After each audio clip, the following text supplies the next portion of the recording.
A very good evening. Northeast Windogi dialogue swimming tabi punam po han bamakta da dong hoshya LEIMA tong bramna punam putaram nok chobolo ine nei kokno na kromjeri. Northeast window na khana nei ne butang tapo chari bangasi topic Tengnoupal protest after NIA arrest prime accused Baite haiba topic asini kuigi 2023 gi megi tanga hum dagi hore iba conflict siga mari leinena moregi SDPO anan hatpada chenabani haiba ama NIA na phagat kre phagat laba mioi kuigi potkothang Baite former chairman of Canon Wang HTC unit 11 hariba Kothang Baite si phagat khibaga mari leinena more da irang horoktuna total shutdown law thokre total shutdown jathari masi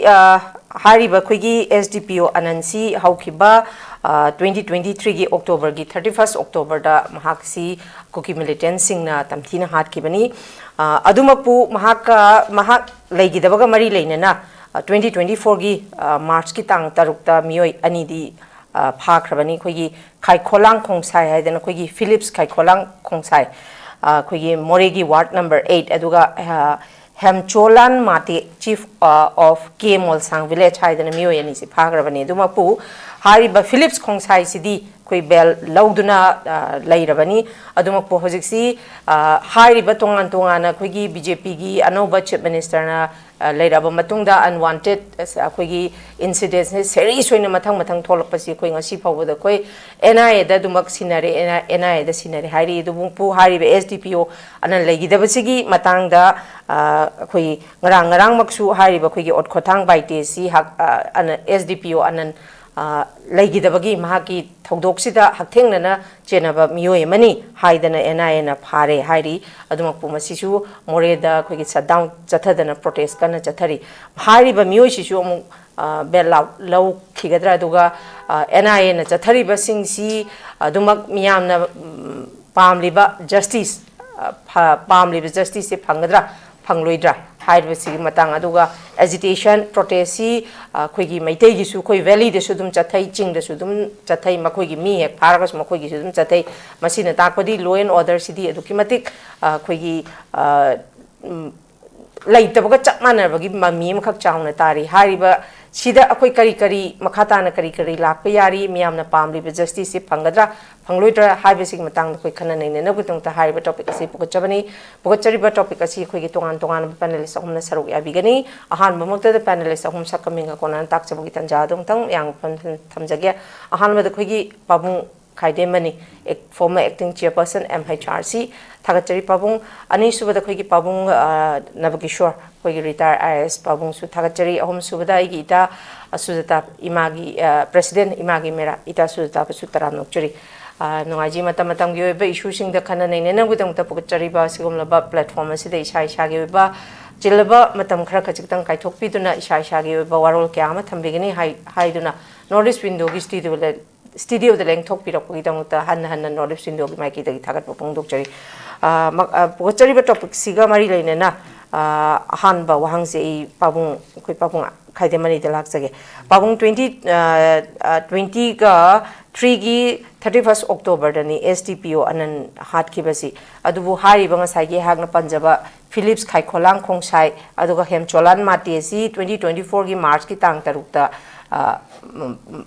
pharabani makoin arrest tawrabani aduga ngarang amuk khogi Kothang Baite si amuk phare adubu hari ba Philips di bail lawraga lei haibagi khogi Wari Masudumak lay, Aduga Pabung Hausi Kothang Baite si Pabasida Makoishu NIA Tauriba, Mawong Hagadra Pari, but Koliba Tauriba, see Yanning the Having Mong, Damakoishu Dumak, Moresi total sat down Lautoi, Adumapu, Pabung Kothang Baite si Mahaksi Hakteng and Chenary Hagadi, NIA Parisi, Pabung Adum, Bella. Bill the Lotopagi can Simasudum lay. Pabung Sigi Matang said the Kothang Baite Sudum, Bill the Toga Labaduga, Miam the Pamliba, me ama hat but the Chenari Banina, I'm give but logi, me and the Maquina, Miam the Pamli, but justice city, I'm give my Kaitagidum, Pigani, Pangani Habagi, Hazabasi, Labor Pine to Pabung. As a care topic say, Tengnoupal protester after the NIA arrest, prime accused Baite. Ujike mami Khaikholang Baite haiba maroiba accuse haitare maram siriba mi adubune ko accuse haitse mara leraba haibadu nate aduna accuse oiriba prime accuse oiriba singarang nahan phabani aduga ngarang mayam yauna rapani adudagi de masida hairiba NIA na toriba thodok achi tang 13 October 2023 ꯑꯩꯈꯣꯏꯒꯤ ꯃꯦ 3ꯗꯒꯤ ꯊꯣꯛꯄ ꯊꯧꯗꯣꯛꯇꯨꯒꯤ ꯊꯥ ꯈꯔ ꯂꯩꯔꯒ ꯑꯅꯟ ꯍꯥꯏꯗꯅ ꯅꯨꯄꯥ ꯃꯆꯥ ꯑꯃ ꯅꯨꯄꯥ ꯑꯃ ꯍꯥꯏꯇꯥꯔꯦ ꯑꯩꯈꯣꯏꯅ ꯑꯍꯟꯅꯤꯅ ꯅꯨꯄꯥ ꯃꯆꯥ ꯍꯥꯏꯕ ꯋꯥꯅꯤ ꯑꯗꯨ ꯄꯨꯂꯤꯁ ꯑꯣꯐꯤꯁꯥꯔ ꯑꯃ SDPO ꯑꯃ ꯃꯣꯔꯦꯗ ꯂꯩꯕ ꯑꯗꯨ ꯀꯔꯤꯅꯣꯃ ꯁꯣꯁꯤꯌꯦꯜ ꯁꯥꯔꯚꯤꯁ ꯇꯧꯕꯔ ꯈꯣꯠꯄꯔ ꯑꯃ ꯀꯩꯅꯣꯃ ꯁꯦꯡꯗꯣꯛ ꯁꯦꯡꯖꯤꯟ ꯇꯧꯕꯒꯤ ꯃꯇꯝꯗꯨꯗ ꯇꯥꯈꯤꯕꯗꯣ ꯍꯥꯏꯗꯤ ꯈꯨꯠꯂꯥꯏ ꯄꯥꯏꯗꯅ ꯃꯥꯒꯤ ꯗ꯭ꯌꯨꯇꯤ ꯆꯠꯄꯗ ꯑꯃ ꯇꯧꯕꯗ ꯅꯠꯇꯕ ꯑꯗꯨꯒꯨꯝꯕꯗꯨꯗ ꯑꯔꯥꯞꯄꯗꯒꯤ ꯁ꯭ꯅꯥꯏꯄꯔ ꯁꯤꯖꯤꯟꯅꯔꯒ ꯃꯁꯛ ꯈꯪꯗꯕ ꯀꯨꯀꯤꯅꯤ ꯍꯥꯏꯅ ꯆꯤꯡꯅꯕ ꯇꯦꯔꯣꯔꯤꯁ ꯃꯤꯂꯤꯇꯦꯟ ꯁꯤꯡꯅ ꯀꯥꯞꯇꯅ ꯃꯥꯁꯤ ꯍꯥꯠꯈ꯭ꯔꯦ ꯑꯗꯨꯅ ꯃꯔꯝ ꯑꯣꯏꯗꯅ ꯁ꯭ꯇꯦꯠꯅ ꯃꯣꯔꯦ PSꯅ ꯀꯦꯁ ꯑꯃ ꯂꯧꯈꯠꯂꯒ ꯇꯧꯕꯗꯨ ꯊꯥ ꯈꯔ ꯂꯩꯔꯒ ꯃꯦꯖꯤꯁꯇ꯭ꯔꯦꯠ ꯄꯨꯂꯤꯁꯅ ꯄꯥꯏꯕꯗꯨ ꯉꯝꯃꯣꯏꯗꯕꯅꯤꯅ ꯑꯁꯤ NIAꯗ ꯁꯤꯟꯅꯔꯁꯤ ꯍꯥꯏꯗꯅ NIAꯗ ꯁꯤꯟꯅꯕꯅꯤ ꯑꯗꯨꯒꯤ NIAꯅ ꯇꯣꯉꯥꯟꯕ ꯃꯥꯒꯤ registration case 02/2024 NIA IMP Impal haitare asida sinagare adagi matungina mi khara phagre mamangda aina according to newspaper report sai ani homdu dana tabara ma thoi su rena mapan namju phagi braga no ne tawne ado khara ma bel chalam gani aduga bel chapa chata bai de ko na pigadam ne NIA na pigadam nate okay concern court aduna ma che magi mangonda piri siri ba maral se kabak sabuk po oiraba mong taba natraba bel chaki be yaba kuma oiraba ko adurdi bel pi be yabagi ai film khale dana siram mama da mihat pa mata chena re dana so manak tele po ba kaim khangja daba aduga magi role du yamna chawda bu di hayang trial da bu de dum leini adu bel pi be yaba condition chu leiri dana adu khoju kholai ka port ka konana pharaba kholaba ajam chawrba conspirator ga oradi adu so ko ne te pi roeba koina mayamna courta underestimate tawse chumde ba corner che yangai pi dana ba tawdurim ne ba aduga somna mi supreme court na karina prime facility ba kangje na banina haiba ai koyo sum chamena ba kana no umna crime to ai kaino ne yengu da ai je phachil ga thamba chumde dana an ba chingna bi pharu ba ye nang chamena ru banina nang khar leram ga wa hang ba khot pi to ba ye aduna bel chatpe yabaduna chase bo oramgani aduga khojo kholai parba yam maru ebesing adudi kasu tawdo mante adige hojike haire ba ot khothang baite ji khothang baite achi phare ma sisu kanoma moige kano bhengi kanan bheng ai kunno paulo bada kanan bheng haibesi gi moige group ma oitare morega khoi bheng aduna lele duna ko sima kanan bheng haibesi gi han chairman oiramba adu group tu gi oibani adu gi pharaga ainge matungina phaba haibesi di phabun thopani kana judge oro mantri oro karim kanda phari duna ko phaba du yadabagi hana mangjona na permission loga phaba khotpa army phaba khotpa haibeduna ama oiraga mian mi pun to ba kangje na bisi de loina phaba yadaba sing si chu magi kano prosecution sanction tawraga phagadori na aduna sigi phaba sida mayamna nupi mayam thoraktana kuki gi mayam chi thoraktana protest tawribedo more shut down tawre hoi ankoi chedachu valley da su tawi adubu khatang khena bamna icham chamba ngang ma kujuklai phabana taba adu icham chamba leader ma kaino ma hairu bagi da mukta phabani haide phabun di thokta ba mayamam leile ko hoji considerable offense na haide punam se chaitar ki makha dalib offense pa hanana pharoi dabne ba sijumi ki supreme court na cheng na hairam CHRPC da so hairamni hoji ki BNSS da so hekta offense ma tawre na hekta tawri khujum ki phadong na te ba police na ko bungami saman tawre nang na ta ke samala kare haide no nang na swaine chairu ya du tawra ya du nan ko na jebul offense ti o ya do su nang ka do ba haina tawre raga mathang case to chata han gadam ne ba aduna adugi pot da ꯑꯩꯈꯣꯏ ꯁ꯭ꯋꯥꯏꯗ ꯇꯧꯕꯅ ꯁ꯭ꯋꯥꯏꯗ ꯇꯧꯋꯦ ꯍꯥꯏꯅ ꯑꯩꯅ ꯀꯟꯈꯠꯄ ꯅꯠꯇꯦ ꯃꯅꯥ ꯂꯩꯖꯗꯕ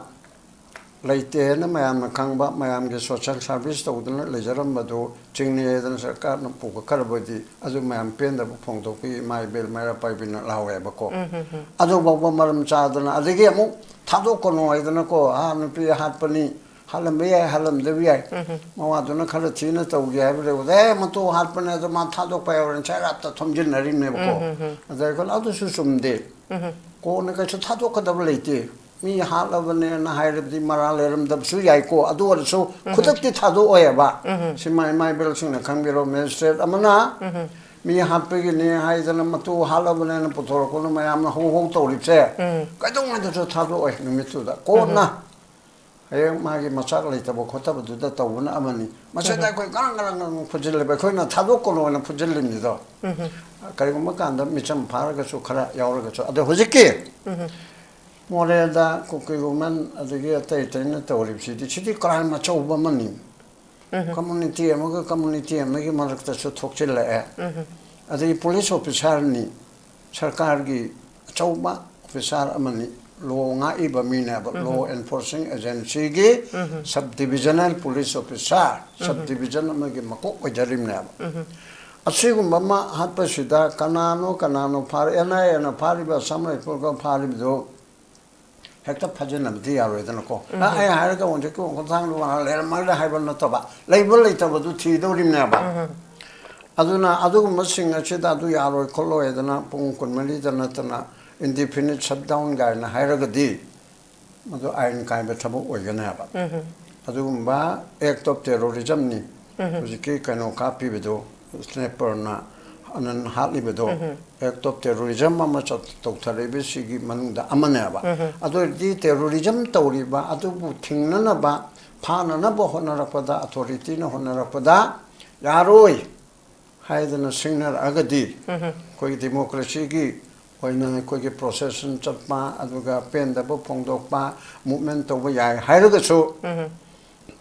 ꯑꯥꯏꯟ ꯀꯥꯏꯕ꯭ꯔꯥ ꯀꯥꯏꯗꯕ꯭ꯔꯥ ꯗꯔꯀꯥꯔ ꯂꯩꯕꯒꯤ ꯃꯇꯨꯡ ꯏꯟꯅ ꯃꯔꯥꯜ ꯂꯩꯔꯝꯗ꯭ꯔꯦ ꯊꯥꯗꯣꯛꯆꯔꯛꯀꯅꯤ ꯂꯩꯔꯝꯃꯤ ꯇꯧꯖꯒꯗꯕꯗꯨꯗ ꯌꯥꯔꯣꯏꯗꯅ ꯅꯝꯗꯅ ꯊꯤꯡꯕꯁꯤꯗꯤ ꯃꯁꯤ ꯀ꯭ꯔꯤꯃꯤꯅꯦꯜꯒꯤ ꯑꯦꯛꯅꯤ ꯑꯦꯛट ꯑꯣꯐ ꯇꯦꯔꯣꯔꯤꯖꯝꯕꯨ ꯃꯤꯂꯤꯇꯦꯟꯅ ꯇꯧꯔꯤꯕ ꯇꯦꯔꯣꯔꯤꯖꯝꯁꯤꯕꯨ ꯅꯥꯀꯣꯏꯅꯅ ꯁꯧꯒꯠꯄ ꯈꯪꯖꯗꯕ ꯄ꯭ꯔꯖꯥ ꯅꯨꯄꯤ ꯃꯌꯥꯝ ꯌꯥꯎꯔꯝꯗꯣꯏꯅꯤ ꯈꯔ ꯈꯛꯅ ꯁꯤꯜꯂꯦꯔꯒ ꯃꯁꯤꯗ ꯁꯤꯒꯨꯝꯕ ꯄ꯭ꯔꯣꯇꯦꯁ ꯑꯃ ꯇꯧꯒꯗꯕꯅꯤ ꯍꯥꯏꯅ ꯇꯧꯕ ꯑꯗꯨꯅ ꯃꯗꯨ ꯑꯣꯏꯔꯒꯗꯤ ꯋꯥꯏ ꯒꯃꯦꯟꯅ ꯇꯨꯃꯤꯟꯅ ꯂꯩꯕ ꯆꯨꯝꯕ꯭ꯔꯥ ꯍꯥꯟꯅꯗꯒꯤꯁꯨ ꯑꯗꯨꯝ ꯒꯃꯦꯟ ꯑꯁꯤ ꯄꯦꯟꯗꯗꯅ ꯒꯃꯦꯟ ꯅꯠꯇꯕ ꯒꯕꯔꯅꯦꯟꯁ ꯅꯠꯇꯕ ꯌꯥꯝ ꯇꯧꯔꯦꯅꯦ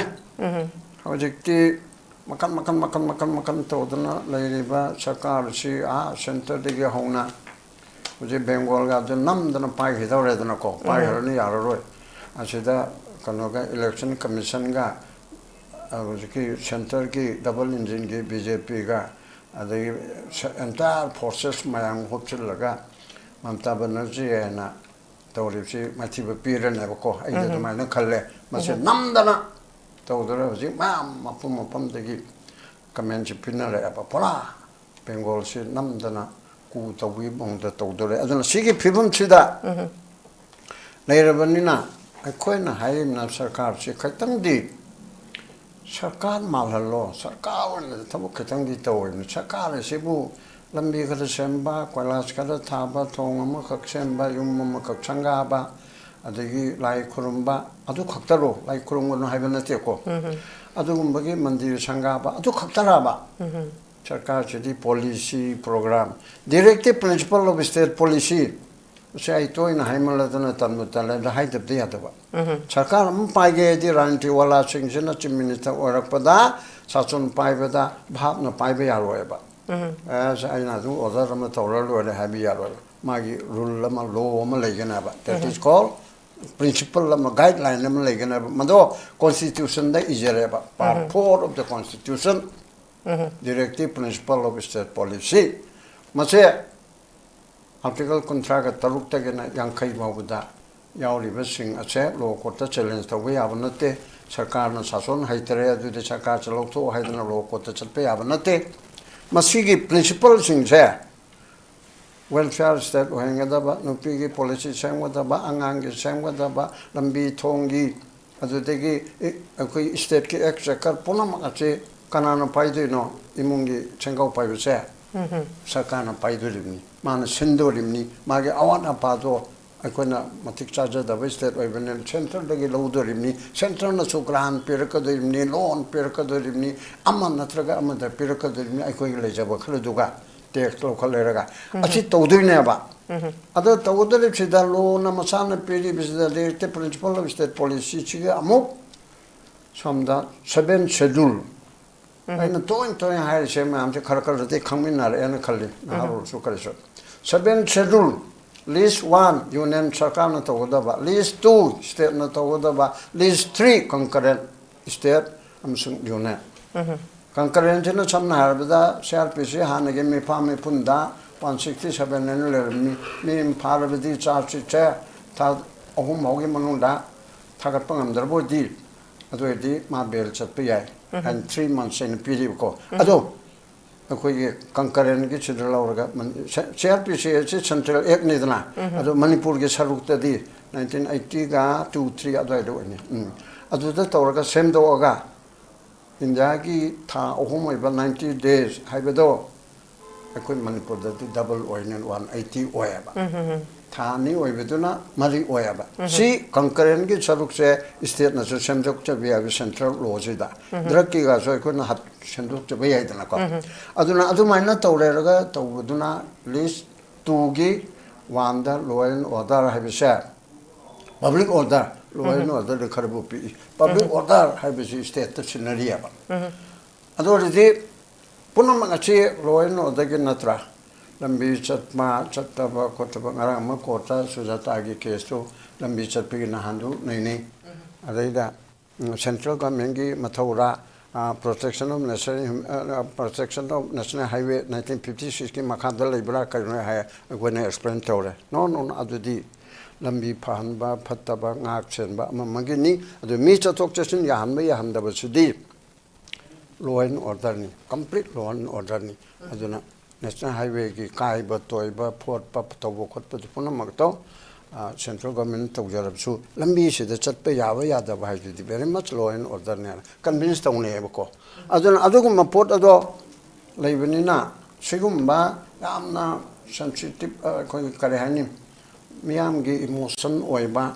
emotion ga maralai tabam pharaga kan pango harau donate maralai haina maram chan chingnar bado investigation da tha kayar phare chai hele achi gi chatharak padugi fall oina phare ibna ba phare ibedo mage kangjen na badu leram daraga bel chasagani leram magadi makata na chakani asida unnecessarily public ki mingda khudong chaba loraga moment to yai pen da bokong dok pe ana haire adana hen ba to busudi ma du ge khaptan late tampak ta suni karan tolba mi ma phabada akona hekta thingbadudi chumde aba aduna han bege ramda ina haning ipsi asigumba mayam ase machite thingudra di ade adana asam rai panchu chatpangamdra mai gali kesper babu thalle ya amoju power phodok pangamdra kayino bu ujeki leiriba manipur ge suji moida chu power pida ko adu da so aina haibani unified command chief minister na ogeda bani oso oiribani adugi makada makok mayam se army gi makok manipur da leiba CRP gi makok asam rifle gi makok BSF gi makok aduga ko state police gi makok lejare mayam che tokai ba ma gi division discipline amam leibani na amana amagi makhanta ka chu ponaroi bako adordi matu punam adugi di indiana central government na tawjarani ite indagi central armed forces sida lakpadadi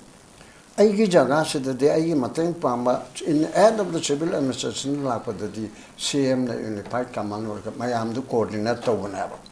hanagi matang de CHRP no okul ge CHRP na mang thabiro samre pun imbiro army yaw biro moirang isina aduna army na makok thang biro adu in biro ade manipur population atu toro haina coordinate tawuduna ba aduga operation du da kamai tawni kamai phani punni haibedu di chimis na haigadu unatre adu mo expert trina police-na, commando-na, tongan-tongan-ba, liribising-duna, togjagadam-na-ba. Adugi mayang-duda, tauraga sigumba, maram-chadana, protest-tawba, Lepaki interesta taurapada tawbase, tahundana basa kaniyang-chinba, chumi hain aham nasumantang. Thagachari Babung, makhaja thajabo in ai Babung Nabakishore lakjage. Babung NIA akhoi 2023 dagi thoiba thaudok akhoi mishi mina thoiba singje hojik phawda NIA da ngak tani ko khoi handaki tronglaubi gi sudum NIA da sinagi adudagi khoi jiri gi sudum senai sin loimak NIA da sinaba ngatani adubu NIA da sinaraga su khoi sigi chap chaba adum Babung nokse thambiri duni phai haiba wani magi chap chana mase involvement se lai te have investigation digi matung ina mahakse adum bail te lothok pa yaraga di adum lothoki haidana adu hojiki khoigi anan leigi dabsu 2023 gi October gi 31st tani aduga mioi khoi mapan namju phabani adu haktheng na phaba khoigi ngasai ani panjaba 2024 gi March ki taruk tama khoi ani phabisu ngasai gi Philips to di bail da mu bail lothokre bail da tawraga leire hare sumain tawdana leirak pasina khoigi delay se dum tawbasina chap chabasi January bisi kanano haibisi hojik phokse chap chana khangbasi sungam ngamdabasina maram oirakanda amuk miyamna even NI sesibo neutral oidrabra makhoi sisu bias leirabra haibagi wahang amakak miyamna pabung he hangnarakpase haidi kyam matamsi kuina changakpanina even 2023 gi ngasai gi anan gi thodok sidi si almost koi chahi ahum phajala kadorabne babu ab tatopa tongan basi chahi kyam changadorabne miyamna pami sidi justice ne ba sida yamna lapses leirira karai de kari shonbagi oidori ro natragana makhoi sisu dum neutrality si leitrabra kamaina yengba ya pagum si matang sidi Sila ahamada kanoni NIA na mana thabak tawriba masigi environment se koi conflict ridden state hai tare koi hojmak se conflict se loidri conflicts ki marak sida NIA na masi maning tamna thabak tawboda adum handicap tikha di sum lai sinata bada second na hojike laiba koi ge terrain se lam ge terrain se ching man yam laiba jungle laiba aduna NIA gi manpower masing wat pan oronggadra natraga magi masa mareng haitare ko branch ka si khara wat pan oronggadra thabak tawbuda khaitang di laiba circumstances natraga environment sina mkhoi da khara handicap khara di lehlam gane na kali aduga aikoina hojiki NIA se National Investigation Agency se NIA ek hendna ama semaga Bharat Sarkar ki central agency oina admire linkhat padung agency ni NIA se maru oina NIA se kanogi khoige unlawful activities prevention act na singba ate act su yauri ko masida yauba moige schedule offense ka na khar leiri khara maru oina terrorist ka mari leina ba singma crime singse masigi thijin beda NIA se yamna expert oiba fajana moi well trained toba officer ngak to oirangani admai adumna khandar ko India gi dadi CBI su leiri ko CBI na mu ate corruption nung ba gari gomba te crime ni leigre NIA sin specifically koige terror ga mari leno ba crime si oina thijin ba khocham bo oi ado amagi live progress se hoi sei ani makai ahum loksilabni na aikoi prajana pami badu hek yogdabasida NIA se effective oirabra oidabra ka haibage adom bagi wahang se lakpagi wani ado masimadi NIA na khumjara sunu ado khoina sum broadly yengbadadi ado moju khra thabakti progress laibra na kali yam lu bomana ngasai gi kano se conflict laiba mafam sida NIA na ngasai gi masida kano sida evidence based oina thauki togduini dra ko praman leidana hemi megda phaya ponte kudamaina hoji otkothang baite se phaire phare ise RSI se amatamda koi tamo mani hoina hen khangwire police na kana mo phabe se evidence leidana hek phabdi yade hariba certain evidence kudamaina habada nan makai phagi ba mi singduna hariba otkothang baite se su kanogi khoige anan hana bagi toba imbush tongna bagi masigi planning da ma se yawi conspirator amani haina khabar de ibagi mong da di conspiracy da yawi mong na sum har palle hariba ana conspiracy da yawu sisu ma mangna nongmaina kapaga kanoda ananda halam da bataraga su conspiracy da yawu mi su jab manana ma su jom kari hani mara lai hai logduri ni hariba aduna langla langjin thigat pa haitare ne go police ki thabak su go NIA is nothing but police ne hariba NIA gi officer sing che police station amagi OC gi power ga piri ek aina nang nan NIA ek se har pa mate khara pa yeng bada aduna mana torok pa thabak se India pun maki wana di yamna thajai ade Manipur sarkar na su makoi da case he hanak trong lobby ki sinai su ama atopa case sinai sing su makoi na toraga di yamna fair wana tongni yamna moi di expert di haibagi public na su thaja ni na mai tongna tawbuni haibasum ai thamningi ada ani su bada khoi gi kano sida tawri se protest ki matang sai ketang palan panjara ke protest tawse Constitution na gasai yam peaceful waiba assembly zum yai na zum high ko peaceful assembly se kind of protest ni masi yadi hebdina te adu bo kaitang khoi praja sing su koi gi kaitang bhap ta ba ma changi hariwa tholei ba pha ba ba se police ki magi mathau pangthok pada masi athing bagi mong ama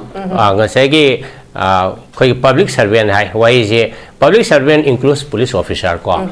public servant sin amage suppose discharge of his duty da koi gi kana go mamar thingba taraga de mase IPC gi makha da hojingna masida moigi mara lei hedna makoi gi kano illegal way hedna moi phaba masung jail pibes na singba to ya ke yauri hariba aduna mase kari hani ski protest torok paise amarom dobadi legal one to busu arongani adu in other way let's say public servant na magi mathau pangthok tona singnaba mi ama natraga conspiracy ni na conspirator way hadana evidence ama leraga mase phagali ba marak matam se da yamna protest to busu su masi su aran bo oigani protest to yade habna te mari issue da to godobne hariba ada asom da yengo kari hani yamna kari hani fairly middle level officer hai tare ko SDPO phanam chok jarabani hariba adugi aduda ngasai makoi na conspiracy tawdana hakta kan tawga lummaga masira ambush tawraga kapaga hatpa bese masi yam sawm maran ne hariba it's not just prevention it is a career ani murder ne dna ko murder sida ngasai police officer warakpani oramani amuka yana serious lekhom to hariba koi chakko paleba America da ko na zum help thengna bada cinema da karida suppose police officer mana gari thorum ba traffic rule thugai ba khokai ba kano to matam sida moi wa ngang di hariba police officer respect to hariba laibak thibudi khoi gi lamje khar su chokot pa su lai hai bu su kya su kuidri ko tangai sengwe gi di khoi gi manipur hai bu lamje di hojik to khara ga hainara koi wani kare sar Johnston Higher Secondary School se 1885 ko da idel linkhat pa khoi lek tamai sei cham ga ni phu yang khai da ngai ri hariba aduna law ise kai no khangda ba rule of law se khangda ba rule of law ise kare hani leba ki leiba law se khoi respect to ga da mani masi in ga da mani hebse masi mayam ra bhap ta da na kari gum tam da masi aikoi protest toraga sarkar gi public servant sing china thabuk to boda masida protest tawne tawri su yam aran basu kaya leitaba nate ar masi kari haini protest to go se khoi gi kuki gi khakte wante in general asum protest yam tawgul le hariba adra masi su protest tawdringe gi mamang da aikoi na tawri base legal oibra oidabra maram sabra sadabra su khajitang di khanabam to e hariba aduna khwaidagi masida aikoi na peace and stability laknabage damto honabasida kari hani sarkar na su sarkar ama lei habase khangan ba sarkar ama lei habase kamai taw khanga khange dan kari matam da masi force sin na ya sin da ba ya de hariba hojiki force sin raga ngasai ge ain bu respect to ain bu illu kari ba indaba taraga di madu su phatte madugi yadi habam khangan bata bane ba ada sahi khar sida la koi a few years sida especially sing lamda ain wo respect to bu se khara han thar ko gum to yari ba even koi ju sing da suppose 86 87 da chandel da koi SDO oiler mi Churchan pu da ler mi matam du da di officer ma ka se yamna respect to mi hari ba ado hojikti kari han officer sing sigi bu respect to bu se nomai pai ba me yamna lekai da khunggang da ler mi na makhogi power se officer sing go respect to yam hunter area ba masi to gudi overall sing khaktai wan de tambak su khang de ekhoi ge leiriba environment ma lei gi se masi na se free oi ba environment oi rak ta ba ada sing da se gi maruena administration je governance se amuk hen hunter ga na week oi rak pa si more hari balam se matang khra gi mamang dai koina Satra ko wena kan tawng ngadi kuki khunsi irei leram de hariba objecti Burma de gi lakpani khangde atei mafam de khong tana ramane yamna trading gi center go oibaga yamna nuai ba mafam ma oidana de mai tawna lerakpa aduna makhoi sing sina laga ngasai gi yamna peaceful oiba environment da leiba community me am sin nuksina leminaba gi mahutta especially metei sing ji mase drive out to iba inthore si bu hariba mase government gi ason ba de to re ni hariba government na matam da mete sing si kudam ma da more da noi dai ri noi layu ekoi nga ka ni ha na nga pui no ma ta ra ga di ngasi gi phium je oi hariba hojik ti relief camp da le ba mete sing mayam sing si chaning ga su makhoi gi hingba gi lambi do more da le ri ni na loi na haning nge hariba adu bo le ri ba manipur sarkar gi ason ba masai gi commitment leita ba nakoi lao nayo na lao nakoi ngakpi senbini ekoi force sin ani haibagi adugumba phirep su ngasi phawada manipur sarkar na masi phirep se leibasu ude aduga wari sadana khotana yanadana leiriba conflict toriba party khudimak se table da kaudna khodan discussion torgan se ga maiga haidana apa amre kaino sim kai ya entra sim kai ya de haibna singbagi wari sabasu ude po se central government na su tori se kaimta khangsin da usin da ba manipur da thoi ba ini thodok mi sirasu ama torasu egypt nothing karimta togdoba dona ngasagi nasung da ba haido adu phiom da leiba adu manipur leiba sarkar sina su moi da ngamdra su center da si tobi wana taksan ba su ngamda ba aduna koi je yamna laibak thiba manipur gi history da koina sum khang ko da last 50 60 70 years da kwai degi laibak thiba matam mai do hoji oire aduna ngasagi aroi bada first round si da ina haining badi koi gi leiba manipur da leiba imai ben sung orsu kuki gi orsu naga gi orsu mitei gi orsu kari gumba irang ama kari gumba protest ama tor ko matam da mase maram chabra chadabra haibase khajik khantha view haina admai dongna haijage. Okay, thank you very much, Secretary. I ita Sujata dang lagsage.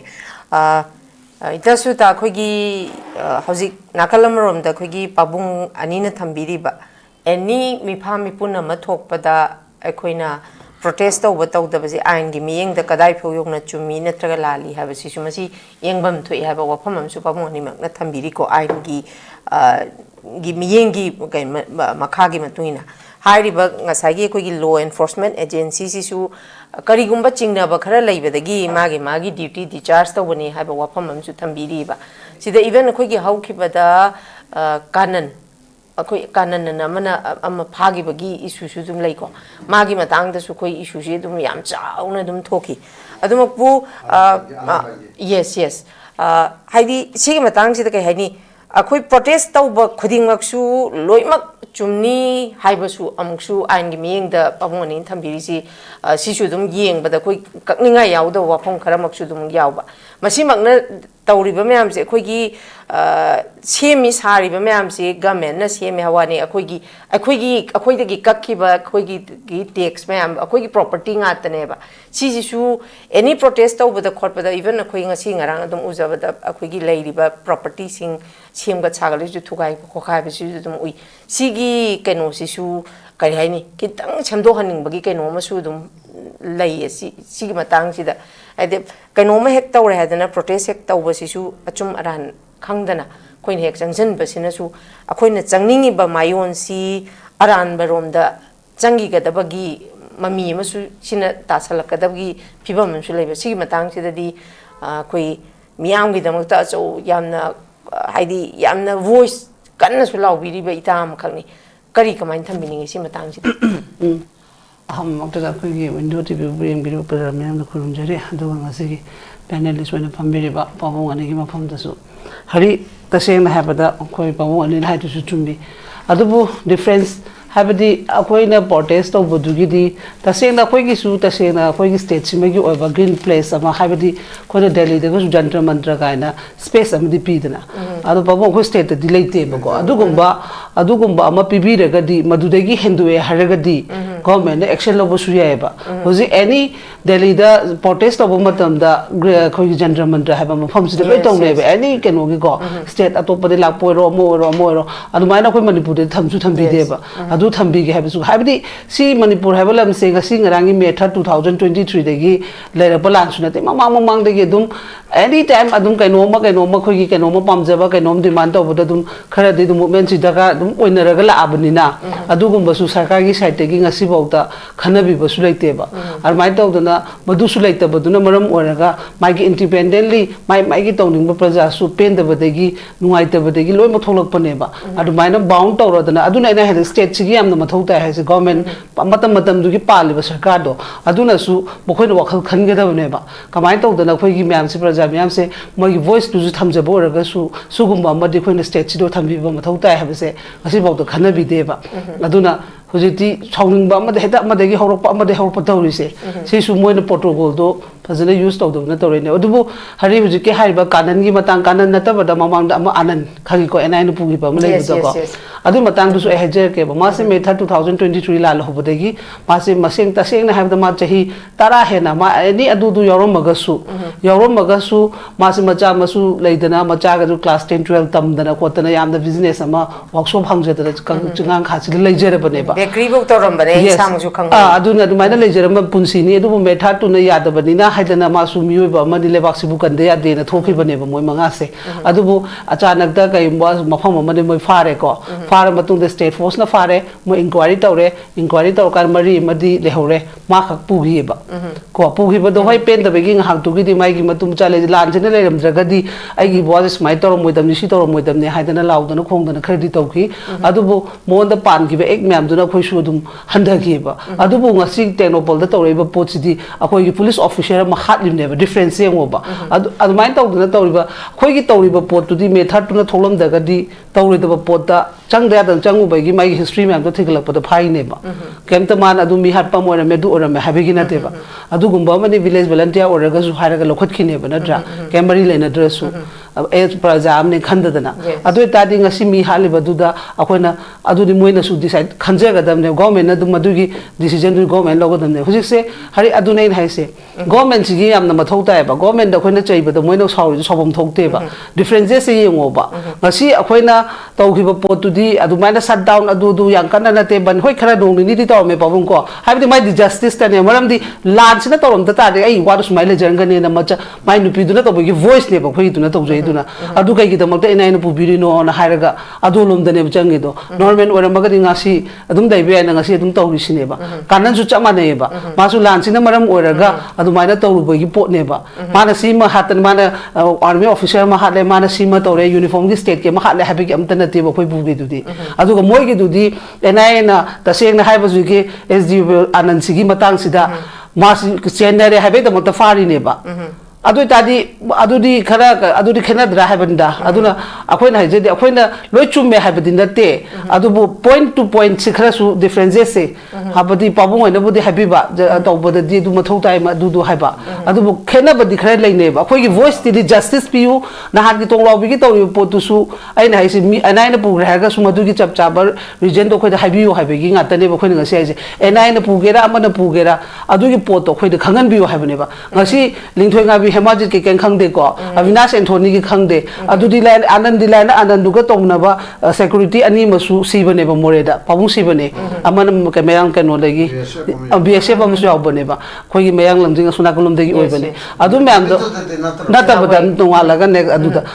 team di chama na to ki ne ba aduna akhoi na talai ba justice ga moi na talai ba justice ga si differences to di lai bani na sarkar na du khang na thabuk ti to bom thu e ba akhoi da na sidai sida achum ba gi da mag da khoi mi ha pa masang khangan bi wa ha ba da na bom to kapsali na troi na haise asok pa myam pa lalle aduga ngasi ngarang moi gi state force ki nga kano da ga office ta ga thau thong da na kai tamu da bam to we ba pamu adu da di kaim bam ta kap te ba sini ba khena rise aduna sumba amna khena ba silai rak panina khu su pen da banina chai bai wa ne ba khoina sarkar da chai di sidi si chap manan to biu ha bane ba khoina ha bdi moina gari tharo tharo olam badri kem ha de dui ta de ai nu ji ching ne rise sigi DGP Rajib se mai gi order copy se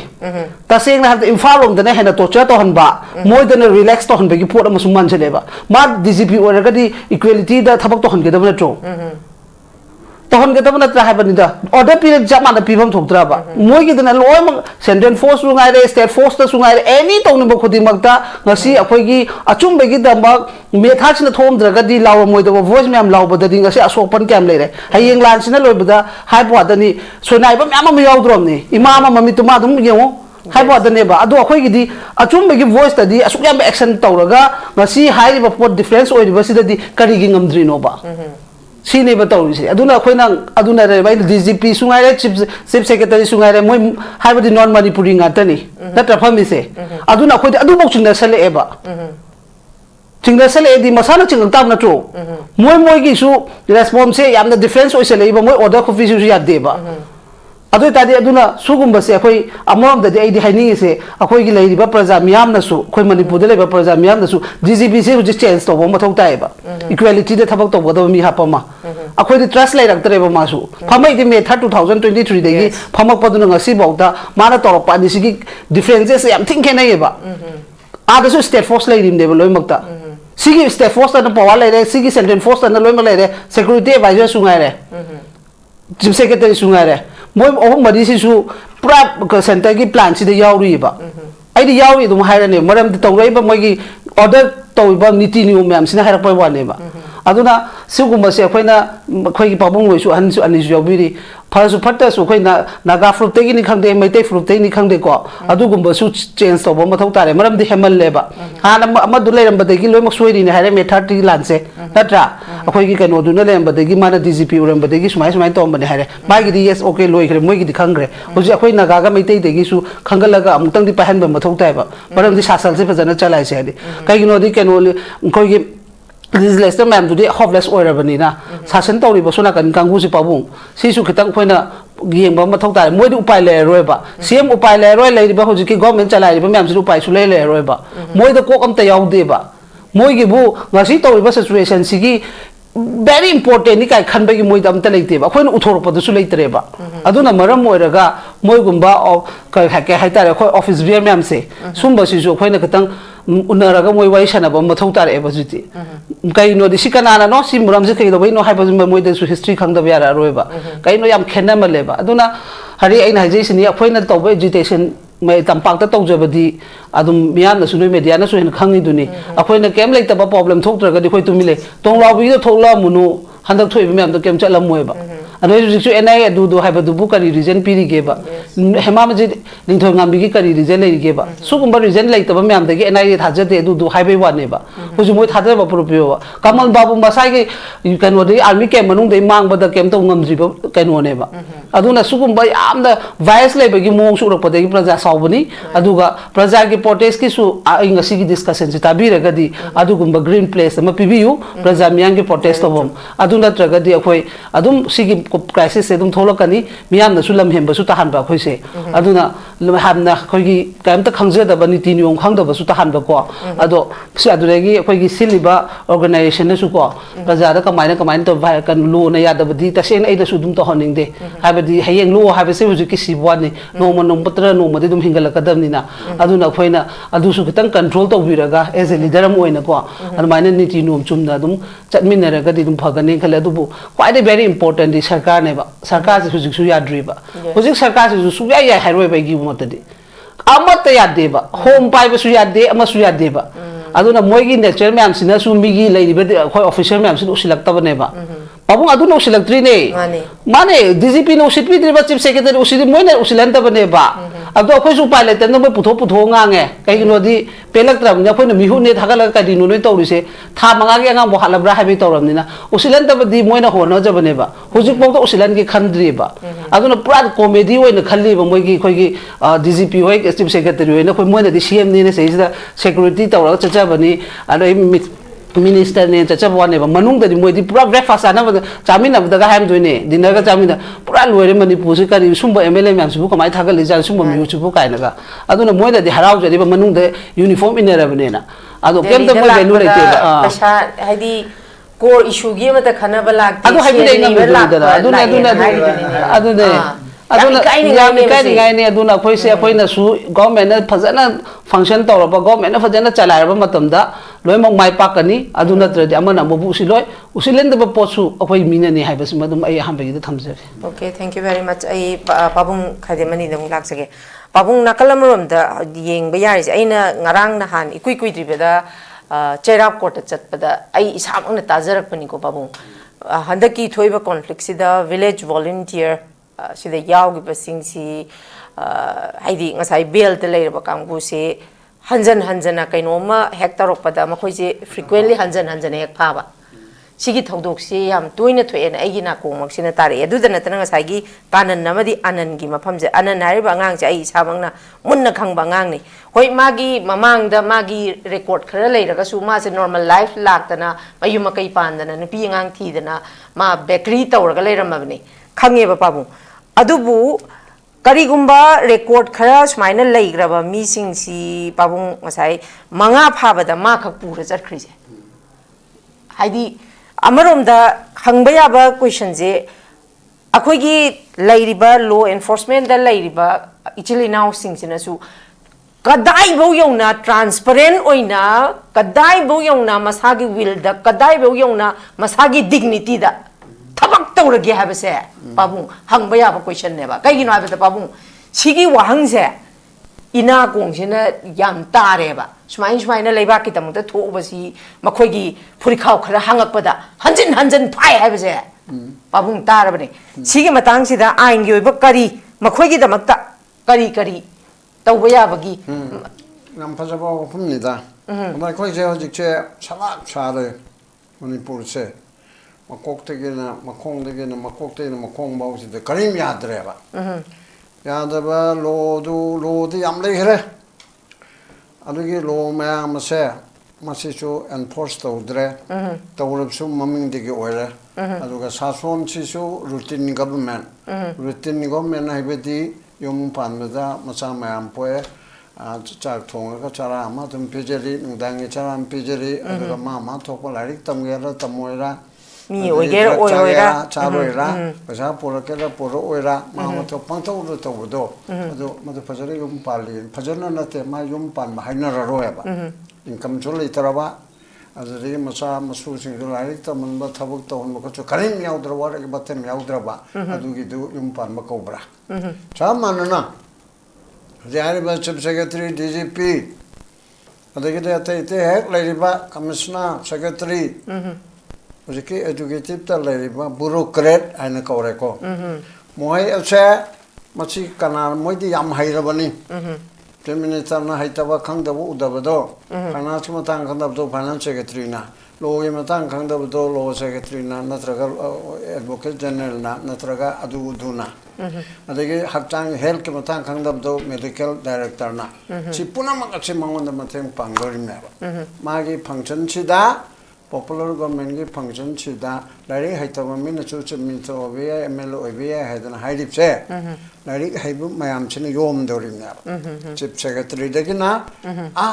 makagi kerani bhauba chakwidar bhauna kan chapra se bhauna yom dorim ne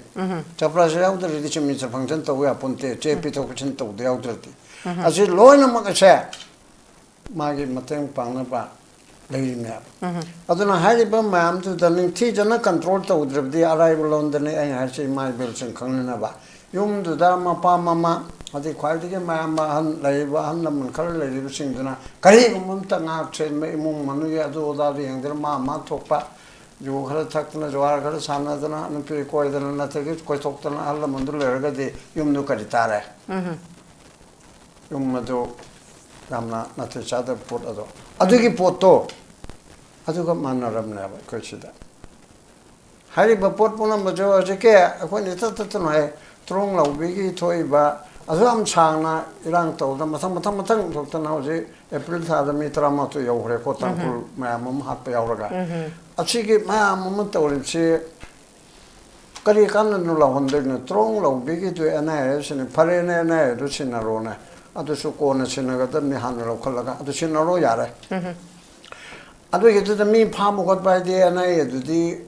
mage investigation ge marilenu police na mateng pangde ni force na mateng pangde na e ai beduna la ga ching achage navigation na difficult terrain adu ge khudong chadro ma amne madu the expert or ba armed forces union forces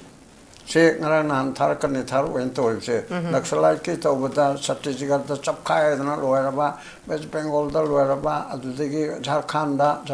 am bungamdri am che loera na mesa mu e ba ko adu ma sai bengal ge karno mp na amicha gunda he na laur de ai thengna ra ko ya mu bengal ke maril ne na adaiga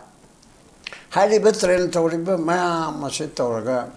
trong lo bi ke se Chief Minister na Alimuddin ke type ta to buya dabra Alimuddin kare hai roz aiba nupi masama okul da ijadmana laga hatu e kanana BSF nani IGP ne matam de IGP kawre IGP no oiba matam DGP leitri IGP Mr. Soincho BSF ne soidra adu di pharo u char phaba yaroi moi de union gi ni adu de nang bilai jena lo thok tare lo thok pa budina te ko Pila jelo to ga nang central service ni dna nangi ko na yabra yadab ko na tawni lo tok tare sar phajara ge nonga laga phare chi drama na te ko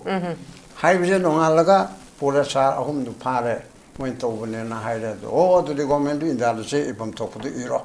chi chumdra adu gi mong du da chief minister na tang tare ta tare ke ayu ngan ta ngan ba po na tare ke nung tin du da hair ni mako mam che ko ni ne fight commander le ba mam che mana army sharpi BSF adu haying gi tang ni pan ge ayu pung tare phau gi manung da trong lo bi da ngan ne hat pa kano capsule le bi mas phar bo thok da ni lo ra adu da ngang de ma du kali pai le ta ba khang de pu thor ka da Masa ai na hai se ai ge advice no da tolin adu yadra ga de adu ge consequence to adu ko na khana si hai na hai ba choi nan pu thok kan government se kana go mam hal man de lai na te ne lai ni bu khara ngam da ba government de ngam ga dan mai mami yam ga dan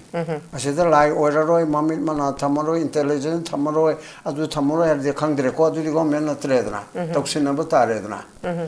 aduna loina khangadabni adudagi CHAIRPF ki adugi potu tawraga masu tawre yarga mi mam pharaga adur mam dulanga roi adugi kanu dudi investigation dudi manipur police na to bununga roi aduna ana da sinabani UAP ek yawrabani na terrorist ek yawrabani na adu laire ko adugi process of mi am da saudana kotana am hoi inak nang na leiraga na pung tare ni pantara mukim matung da ni tawri du nong yai matung pung amma da thokpaduna protest or bu ayu antaro na teba Yes. oh adu di puntara ga henu kenare na adu da le de mi ti da mon ti da no hum da no gotan na taw du taw da ni laure khong e henjen na lauram ga ni amma tawram ga ni tawro henta kapi kari gina mai ge manipur ma cham mapun du da le ko mami de panya da ma pan da le ba ko inspector ama CHAIRPF Mapanda tabani. Mana eva pong loina ma pir ga lebani. Koi kanodo kap na bato tear gas. Lathi. Yes. Water cannon. Adu matang kapa finally kapa di mga tu yan nam da warning pigani. Adu lathi charge ta utringe da water cannon ai bum chule redna. Adu de lathi ho adu Now told the Tango. Hangover Lane of the Lathi charge ta urani adu ge yadriga nong sakta kap kani. Adu ya da yadriga changchal lakta yo me har kana makhong da kap kani. Yes, kugi makada ka hai. Adu chu order masak sangmo pisaram na yaudo rimni. Khuduk tu le executive magistrate ka ta orakol ga public ki kanu tu leita ꯇꯧꯗꯕꯅꯤꯅ ꯃꯊꯛ ꯊꯪꯕ officer ꯑꯃꯅ ꯇꯧꯒꯗꯕꯅꯤ ꯑꯗꯨ ꯀꯅꯥꯅ ꯇꯧꯔꯤꯕꯅꯣ ꯇꯧꯗꯕꯅꯣ ꯈꯪꯅꯅꯕ ꯖꯨꯗꯤꯁꯤꯌꯦꯜ enquiry ꯇꯧ ꯍꯥꯏꯕꯁꯤ ꯀꯌꯥꯝ ꯂꯨꯒꯦ ꯖꯨꯗꯤꯁꯤꯌꯦꯜ ꯏꯟꯀ꯭ꯋꯥꯏꯔꯤꯗꯣ ꯀꯃꯤꯁꯟ ꯑꯣꯐ ꯏꯟꯀ꯭ꯋꯥꯏꯔꯤ ꯑꯦꯛ 1952ꯒꯤ ꯃꯈꯥꯗ ꯀꯦꯕꯤꯅꯦꯠꯅ ꯋꯥꯔꯦꯞ ꯑꯃ ꯂꯧꯔꯒ ꯗꯔꯀꯥꯔ ꯂꯩꯔꯒꯅ ꯑꯦꯁꯦꯝꯕ꯭ꯂꯤꯗꯁꯨ ꯄꯨꯈꯠꯂꯦꯔꯒ ꯀꯧꯔꯒ Pahung si marak am tatsagen han ko komina ultimatum am pisanbagda sigi matang gi se yawidana aduda home minister Govindas na khungi basi masi yamna manungda wa yam leiri aduna mapan da ngangba ya haidi meyam khanghan ba ya basu lei aduna table da phajana phammaga wari sasi ka habagi answer adu answer do mai bi ibane mana adu sai chawra understand tawine aduda mate macha sokan soksununa selfie na no maina kapaga mate macha sokane abo no mai kapi bidu mate macha mayang macha manipur macha adu ju ka sanate no mai kapi bado karamba circumstances tagi horak pano kapam daba yabra kanana kapano kapi bedu niyom chumbra mi hali bedo mi kontra mari hana soli ba omen siri bedo sida hayaba tai tai mapang tai political circle de so hayaba ismoji to de ko yam so karina so ka dori sa adu to badu da mujiki amma jumma bhabta biyo mujiki ukin marak to sa amani hayba yawi masi to dori sa Mam dandi pi kadam nate ujike inquiry che dandi pi bangam de inquiry di dandi pi banate ba facto karaman no me kapki bano kapam da bayamra kapi badu niyom chumna kapra makhong da hana kapabra kaptabra kanada no me karam banna kanada supply tawi herang wai thong 1984 ki firing Brames ke 1995 ki firing champion atane ko June 18 ki firing ai khoina loine jarak panina ai punama adu da so election ni ai khange ba tumne gi lawbu khongboden natana court tom so inquiry room so yauje ba adu ki port se sarkar na law tho ka tawba ngakana kali gidam tano masila ibse public importance hoi ba adu ga simju supreme court na haya ba each and every killing It's an every death. Matanda sijabo erapso. So rokta tan le rambo erapso. Eparam lokot pa hari se. Ni chi be awbada de eparam lokot pa se compulsory na ba. And police firing or the police na chumna kapigi na haina khalo kapta bagi na khalo eparam so moto lokot kadam na si lokot pa tadri ba ko. Mujiki angang ani gi tawbadu natana. Si eparam lokot pa tadri adu dege epar lokal laga amuk hairimna moi khaktana du yade national human commission amuk kano toreba am thoye ba kano advisory note ama chief secretary khoding de pibani police firing the day magistrate inquiry tawgadam ne file khotpana yaroi kamana ka polena chumna ka polem so chumna ka be kapti ba khona haya bro magistrate inquiry tawgadam adu rede akhoi gi sidi police state police na ka apna tarabani na adu eta ubada ke mestre inquiry tawni ga mayam harise aduni adu tawbana tabni CRPF achobo police central police oibanina central police reserve force oibanina judicial inquiry tawu haida adugina ba mestre inquiry di executive mestre to di STC umana tawdini ko moi bu hun banate aduna CRPF to law kholo ina ko to ko inbida ba adugi du leyaba adu judicial mestre not below the rank of district and session judge or high court judge retired tawraba amana natraga anina oiraga tawrabadi ukin nungkin mayam yaurani mateng pangani sarkar ukin haba ani adari MHRC ukin su yaurani mayam sinai ka puthokpada sumaina kholai lake tawrmadi kapani kholai lake tawrame hairona adari ge kareba ma gan purupto lake tawgi na hairona adu hatpa yabrana yes selfie am chu pura mone kinna mamai de tilmona adu gi hatpa yabro adu redi hatli bedu yongdri mamana sai haidu hanjan haire matang to the mangar kum suba matam dana kapte kapdu su blame pa to roba matung da makong da ka ko dam na ba adu da miyam do badum lei gadrana miyam micham me sidi son bana amarom da mukan bane ko kan mandana assembly ga mai tha do ko ngam miyam cha muk solo hairaga dine chele de dum son bane individual level da aduna adu ko megi pol da sai gi judicial inquiry to bada ꯃꯁꯤ ꯁꯦ ꯃꯔꯨꯞ ꯃꯄꯥꯡ ꯑꯩꯉꯣꯟꯗ ꯍꯥꯏꯔꯛꯄꯁꯤꯡꯁꯨ ꯇꯥꯕꯤꯔꯣ ꯖꯨꯗꯤꯁꯤꯌꯦꯜ enquiry ꯇꯧꯕꯗ ꯀꯔꯤꯅꯣ ꯁꯣꯛꯀꯗꯧꯔꯤꯕꯁꯦ ꯅꯣꯡꯃꯩ ꯀꯥꯞꯄꯗꯨꯗꯤ ꯁꯦꯜꯄꯤꯅ ꯀꯥꯞꯄꯁꯤꯃꯗꯤ ꯑꯣ ꯁꯦꯜꯄꯤ ꯅꯠꯇꯕꯅꯒ ꯀꯥꯞꯄ ꯖꯥꯠꯂꯥ ꯁꯦꯜꯄꯤ ꯁꯥꯔꯒ ꯑꯗꯨꯗꯤ ꯈꯪꯗ꯭ꯔꯦ ꯑꯗꯨꯁꯨ ꯏꯟꯀ꯭ꯋꯥꯏꯔꯤꯗ ꯊꯣꯛꯀꯗꯕꯅꯦ ꯑꯗꯨꯒ ꯖꯨꯗꯤꯁꯤꯌꯦꯜ ꯏꯟꯀ꯭ꯋꯥꯏꯔꯤꯗꯨꯅ ꯃꯔꯥ ꯂꯩꯔꯦ ꯃꯁꯤꯗꯪꯗꯤ ꯄꯤꯌꯨ ꯍꯥꯏꯔꯣꯏꯕ ꯖꯨꯗꯤꯁꯤꯌꯦꯜ ꯏꯟꯀ꯭ꯋꯥꯏꯔꯤꯒꯤ ꯐꯥꯏꯟꯗꯤꯡꯗꯗꯤ ꯍꯔꯥꯡꯕꯩ ꯊꯣꯡꯒꯤ ꯇꯧꯔꯤꯕꯗꯣ ꯃꯣꯏ ꯑꯍꯨꯝ ꯁꯨꯁꯤꯜ ꯀꯨꯃꯥꯔ ꯀꯧꯃꯟ ꯑꯩ ꯅꯤꯡꯁꯤꯡꯉꯛꯑꯦ ꯁꯨꯁꯤꯜ ꯀꯨꯃꯥꯔꯁꯤꯅ ꯃꯥꯅ ꯀꯃꯥꯟ ꯇꯧꯕꯅꯤ ꯃꯣꯏ ꯑꯅꯤꯅ ꯀꯥꯞꯄꯅꯤ ꯍꯥꯏ ꯑꯗꯩ ꯑꯁꯣꯝꯗ ꯃꯣꯏ ꯃꯔꯤ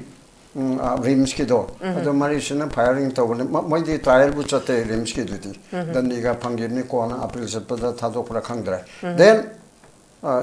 ꯀꯩꯅꯣ ꯀꯝꯄꯦꯟꯁꯦꯁꯟ ꯂꯣꯏ ꯄꯤ ꯗꯦꯟ ꯖꯨꯟ 18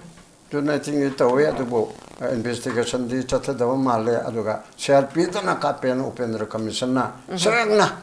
अतोप फोर्स बीएसएफ खादे मणिपुर राइफल खादे मैम से कापते गवर्नर की जगह चीफ मिनिस्टर की जगह कापी सीआरपी खतना copy copy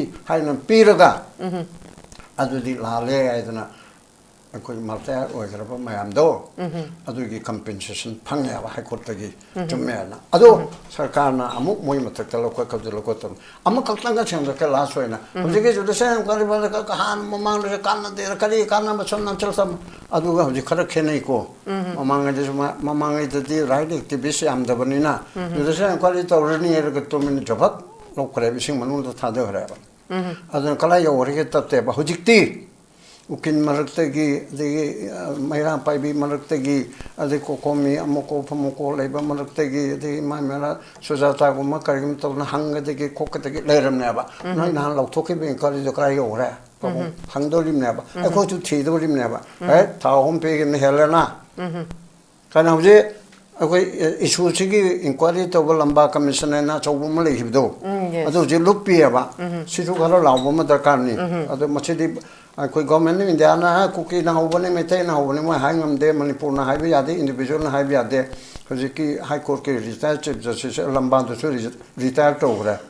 adu jo pen da bar leibna khangde atopa punjabi justice amana to ra tawri aba adu kala yo ora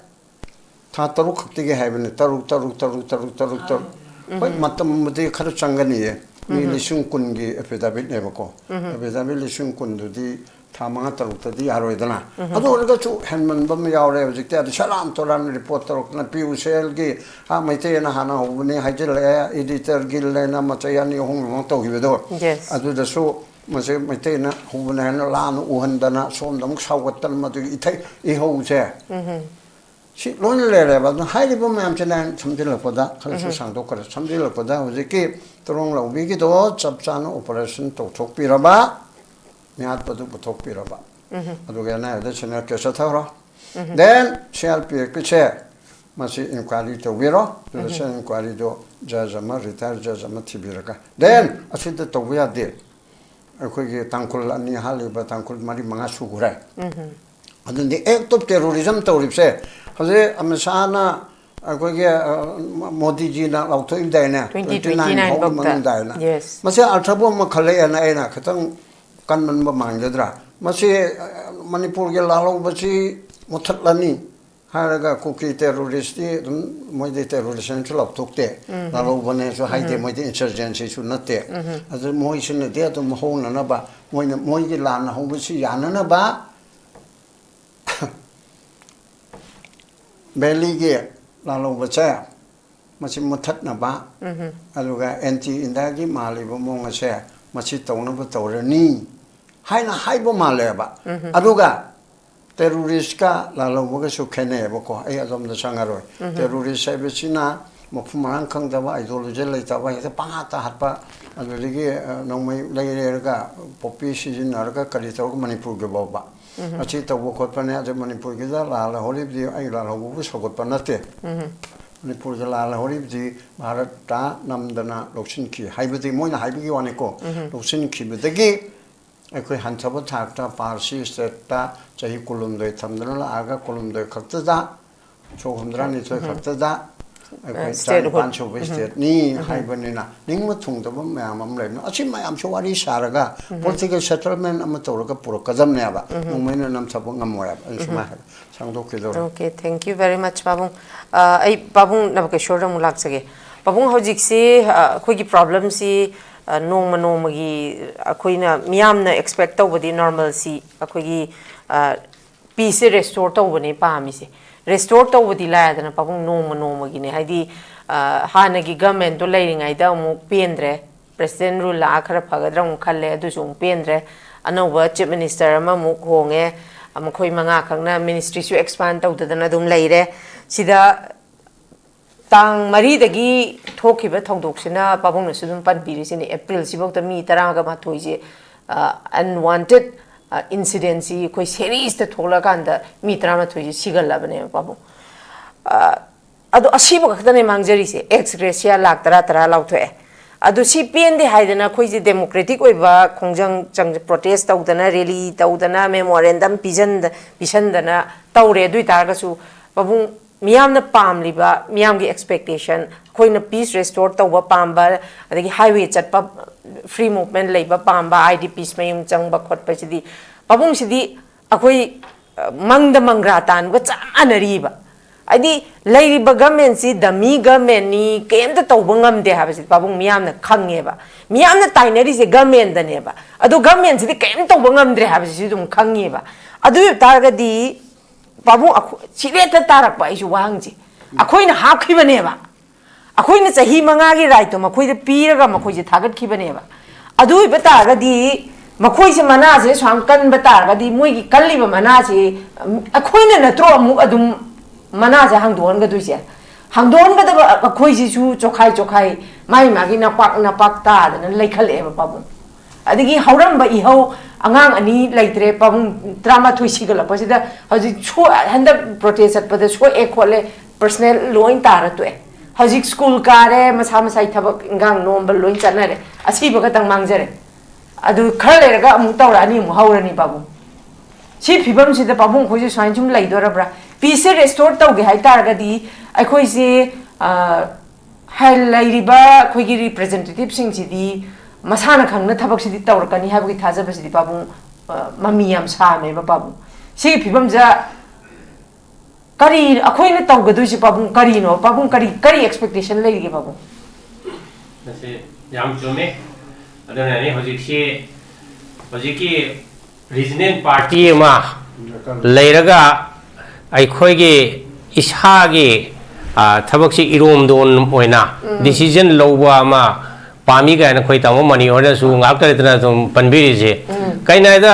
ai khoi ke national party singna jagi state ta leriba political leaders sing sida makhoi da maning tamna decision se lohon bide se koi loi khange dana ko ada amarom da muk center ta leriba hojiki especially BJP gi leadership singna manipur gi irang sida uri ba mieng se katang lana ui haribo ko lana u bai di kamai to ge da Kuki sing sia zo moi victim card ho de ong sana lai re tawon hai ba hai de koi mai tai na ma koi mai koi de mai tai na kha zo majority oi 53% mone 16% muktani majority oi ba mi sing hina ma koi bu hat pi ge do chai pi ge do re ma koi bu ngak chen na ba ge mong da central security force tham lai re aduna ai khoi ge sida kana nai khoi ge leader oraga kana nai khoi ge leiba nga ga ai khoi ge khoi na pa mi ba shanti stability development se lakada ge habit question jene ba ko na khana ri se ba yam ko ina khalai je ada hojik lai ba leadership se honorable chief minister wai khemchan bor su ma ge loine ba kanwa mantri sing makoi sing hina khoi ge leba ke problem se solve to ba ngam ngadra ngam moidra se question to ba da hogi ba tha ni makai ahum muksi da di ko na u da makoi da willingness to problem solve to no ba willingness to leite intention to leite aduga action oina to busu leite ai khoi ge leiriba sigi mong sidum jenga ga di khoi je zum hamu oidana dum kari hani adum mathangi election la kani mathangi election sidani khwaidagi critical oiga duri se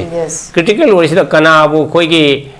mire oina thagat pa kana kadamba political party bu ai khoi na mire oina thagalaga manipur da shanti porpang ngamgadagi haibase mayamna decide to gota abne hariba ada hojiki yam luri di khoi gi manipur gi praja se amaramda aikoi azum ujarak pada yamna kari hani machum chaba haibo wahim sinari da kwa machum chaba ide mantri ko ri MLA ko ri du khudong chaba khara lawwa macha masu thabak hapa thika phangba adune hena maru oi manipur gi shanti hanjelakwa hanjelakta ba khoi khandaba adunga manipur praja mayam leiri hariba makoi sing ju amaramda di manipur bu adum langdana adum conflict leihenba se da makoi su mateng pangeba amane hariba makoi su responsibility logadawni ayeng itihas ta 2023 dagi na hojik phawu irang sigi matam sida karamba leader na kari role logige CSO leader sing na kari role logige natraga manipur gi prajana karamba role logige se masi itihas ta loina lagadawni adu khwai dagi hena maru ebadi ai khoi gi leader sing ni hariba power ai English to wahim lai ne ko with power comes responsibility ai power le se kana do honorable chief minister kwai khemchan ne haribo ma quite the most powerful person ne manipur di ado power se le ramni ro mangon do su responsibility mayam yauri haribo ko responsibility to restore peace and normalcy in manipur natra manipur gi praja sing se sokol kugi jo gi community ga ai gi maitai ga nungsina da ba orgasu nungsina na makoi khona bataba thangi sengbe ai de ngasi phawu sida maitai na kuki bu nungsi da ba leite kuki na su maitai bu nungsi da ba leite sida nungsina dri sidi makoi ge vested interest leiba CSO khara vested interest leiba nungmai pa ba kangbu khara ne hariba makoi su do sungdu dang angtang isolate tawraga makoi sungdu du bu param tang tambiraba matamda praja miyam praja singnadi ekoi maitai praja singna kuki bu kasu hat ke habege kuki misam ma haning bai wafong kasu leite nusi daba leite in the same way ajigi nagana su koi maitai bu natraga kuki bu nusi daba leite masida soi ri base some vested interest khara maroina masigi conflict sida khudong jawa lobo khara leiri hariba political mileage lobuni khangde natraga popi thabada makoi gi free oina thaning ba kangbu ma natraga drug ki trade to boda masida khudong chawa ma asi khudong chawa mi khadi lowri hariba ada masi mayam si thengna base kana gi mathau no da state government gi mathau ne hariba ada state government gi leaders sing kida masi thengna na ba makhoi gi competence lebra a leader di ware kari ko problem si kari no ai se understand to bu ngam brangam da brai ju khanta ne hariba suppose khudong ware honorable chief minister na magi DGP chief secretary ga ade security advisor ga kari level do wari sanage kari ngangnari bono khonari bono haibu yamaru oire hariba adu kai matam da khoi tawon su hariba officer sing su pull up to guta bane hariba ngasai ki tawon wari im lig re na ko ya kari kari ni alimoding gi matam da BSF ki officer ma pull up tawon tawre ha matam ma thau tawre en haido in the same way hojiki su manipur gi leba IPS officer khang de IS khang de makoi mathau to rok bata ga koi pull up to ta bani makoi daka leba to pir ta ni khudam oina hobi Tengnoupal ge khanari ko Tengnoupal leba DC natar Tengnoupal leba SP moi kari tawri ge hariba situation si lang matam sida makoi daka leba makoi ge port haidi ko security force ni khang de khulai ni khang de PB dabra natraga makoi na hoji ke leba protest tawriba se kuki jo community ge imai ben sing tawri na har se ko makoi sida convince tawdana noi tawri se lali hariba kaino na ena pha ba se ma punishment pi usna te na investigation ki part amane hariba kari gumba nomni ni lera matung da magistrate na ma bail pi ro zum thadro pa yai tadra kari gum evidence laitra ga di ai evidence laitna hami ama bu hekta yam kana jail thambusu yab na te hariba even ma gi remand tarok matam da magistrate na soidna adum kari en hangakini ba ma gi makha da kaino se maran se labor laita kari praman lege natraga adu de praman laitra di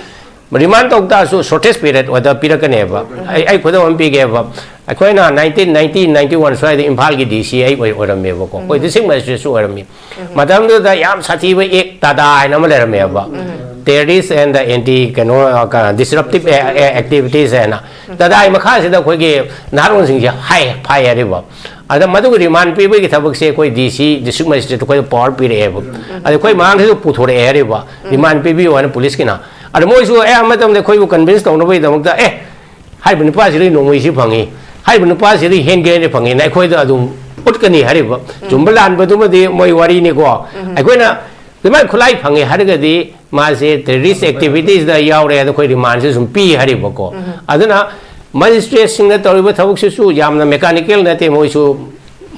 koi ge legal time da da application of mine na adum tori bne hari ba aduna hoji ke yam kan na kan tori se ma bo sing nei mangwa da evidence le yadna hoji ke baite se phare mani phab se yamna tori ba reaction si henman le hari ba ek da phab khudung da suppose koi swai da su ma ekta mi ma phar ge ekda koi mayam so thoga protest taw godra koi mayam thoga shut down taw godra ba ama se tawdana ba koi ge state ke administration gi mapangan kankhalam batai especially singi lamda ada asigi mayam se ubangam ba koi ge chief minister ma darkar le hari ba ko ada laibak ti budi koi ge manipur da hojik le se home minister hai ba ma tonga na hape chief minister na power center mo ore power center ani se kamai taw na coordination taw ra work taw ge su koi khang de hari ba ada home minister singkina hojik ke DGP se ko ra hai ba situation si matang da review taw ge taw de hai ba su koi press da media da hai ra ko su le te hari ba kai ta ma pa om ta de hari home minister na chief minister na su sini hedra nga sage imai ben me protest ma toramni na government side NIA na su hai ra pa yai natraga su public ta communication am di to wi ai na ko adum bagi mong su to de tawri ba thabuk se adum kare hai ni hamu na sum leiba aduna aroi ba da la ka doi se ai khoi gi leiba ki damak ta mathau na leiba matik cha ba mi sing na ai khoi leiba kheng ta ngak tra ga di ai khoi manipur se Santi Hanjelak Waisi Pak Yaro and I at my daughter going Tamjagi. Okay, thank you very much, Sagachari. Lushilak Padai Itasuta, the Lakzage. Itasuta Kogi, Aziki, Lady Bapim, Sekoi, total failure from top to bottom. Akoi Langak was Langatre. Adigi, Akoi Laiba Praza, Sing Shu Kogi, board key policy, Sidadum Ngau than Undran later. Sigi pibam sida akoin expect tau du shikari no have se akoi si khamjilaktre adi phammi ba babung akoi chu nungti lila manjalakpado lila gi ngahaki platform da karaga khara nganga mi khara indie nga adu pibam sum haidi panglaw lawraga haidi awon ba babung hoi chu matam mangai laga su awon badi kem ta poraktrabni na thamoi sida nungai ta bading dom pom badi dum phau ba Sigi batang sida aikoi degi hena itasu mapam chatana incident hoi bimam sida adegi protest tori bimam ni pising una dana khotna dana tawrini ado chatloba mapam da kari gumba makoi ki action and reaction ji sungsoi soi dana ubiram gani ba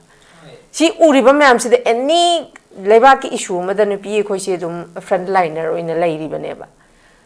kari awon basi sum chatloba uba sida lakadur election si ga mari leina na Hojik toy be issue mayam sida kitang awon ba kani kitang hungakani habagi thajaba mami kharaga di uri bro kamai toy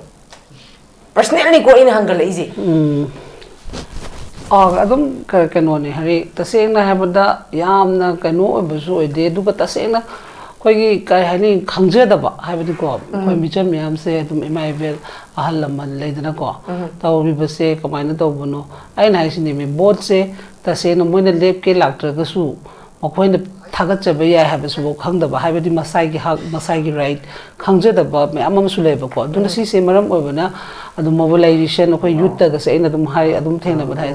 no na su khara mobilization se khara chappa mathau ta habadi hak right se adu gumba khara awareness program gi type ta to bi ba mathau ta maram di ko se punam da namaga leiri ba matam du gi paliba ai na ni ching si bo da paliba BJP na pi bani ka na dum bo khal da lei ba lei ba ko habadi sarkar gi ne ha khang da ba ko aduna ha adu gi se na bi scheme ma lak pa handak ta su mo gi 3000 ana 350 crore bi do adu ga su adu ga su mo na khali wa khal se bodu su BJP na pi do ni scheme ne na khang de ba ko habadi mo gi mo na to ri ba tactics su lei ba MLA sin si mo ku pat ta se sine ba na song ni praja se ta se na gyan ta na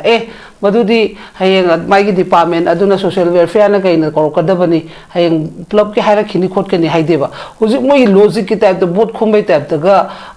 che ga thajina hanbi ge am tawnari ko adu fatte habani da habadi order thok tui ba pot ama bu lekai du gi akhoi gi su ne khol lekai da su to ba nahan se moi aadhar adu passport ani adu gi resident ge adu ge da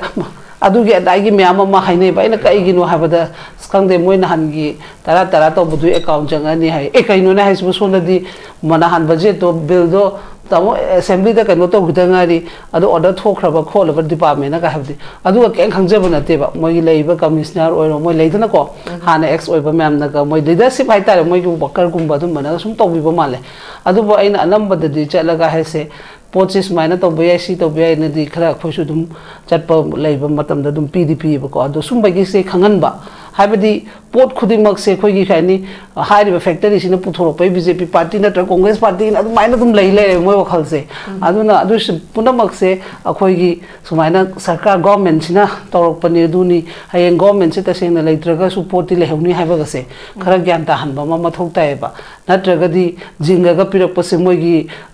mla duna ga pirak pai ta le hoi adumba ar maina lei ba ma ma lei ri aduna sugumba se akhoi leiminari ba organization me amna su khoi hai ba kholi bas me ama masu voice law bu launa sum ba khoi khoi gi gyan ta han ba se sugum ba su khra ai khara to honi ge awareness program gum ba se masi to da ta ra ga di adu hai ba wani si phibam se la kani si phibam se la ga di kai dong ta ge ha ba da na han mak ta da khoi gi khongjom de gi sei state song sak ti ge gi no ha ra ga hanga ga ma nga ta mo ngaujari du ni adu ga bande matram se adu moina adu khumbai mo ta ma su basa mak to mai gi du gi function do yauri ni kari gi no na mana hangat patau de ge madu aina haisine adu ne mi moi di le helini le helaga lairiba authorized ma'am sina sanabi bam su yawo maleba kari gi da makta bai nang su khallu ne khongjom de gi keno do kamana keno do sambande matram kamai sak to no ba biju se lai du su hangadam ne ba make inquiry to khot kadam ne madu su karam background da kana order makha ne du sai no hang be ai ba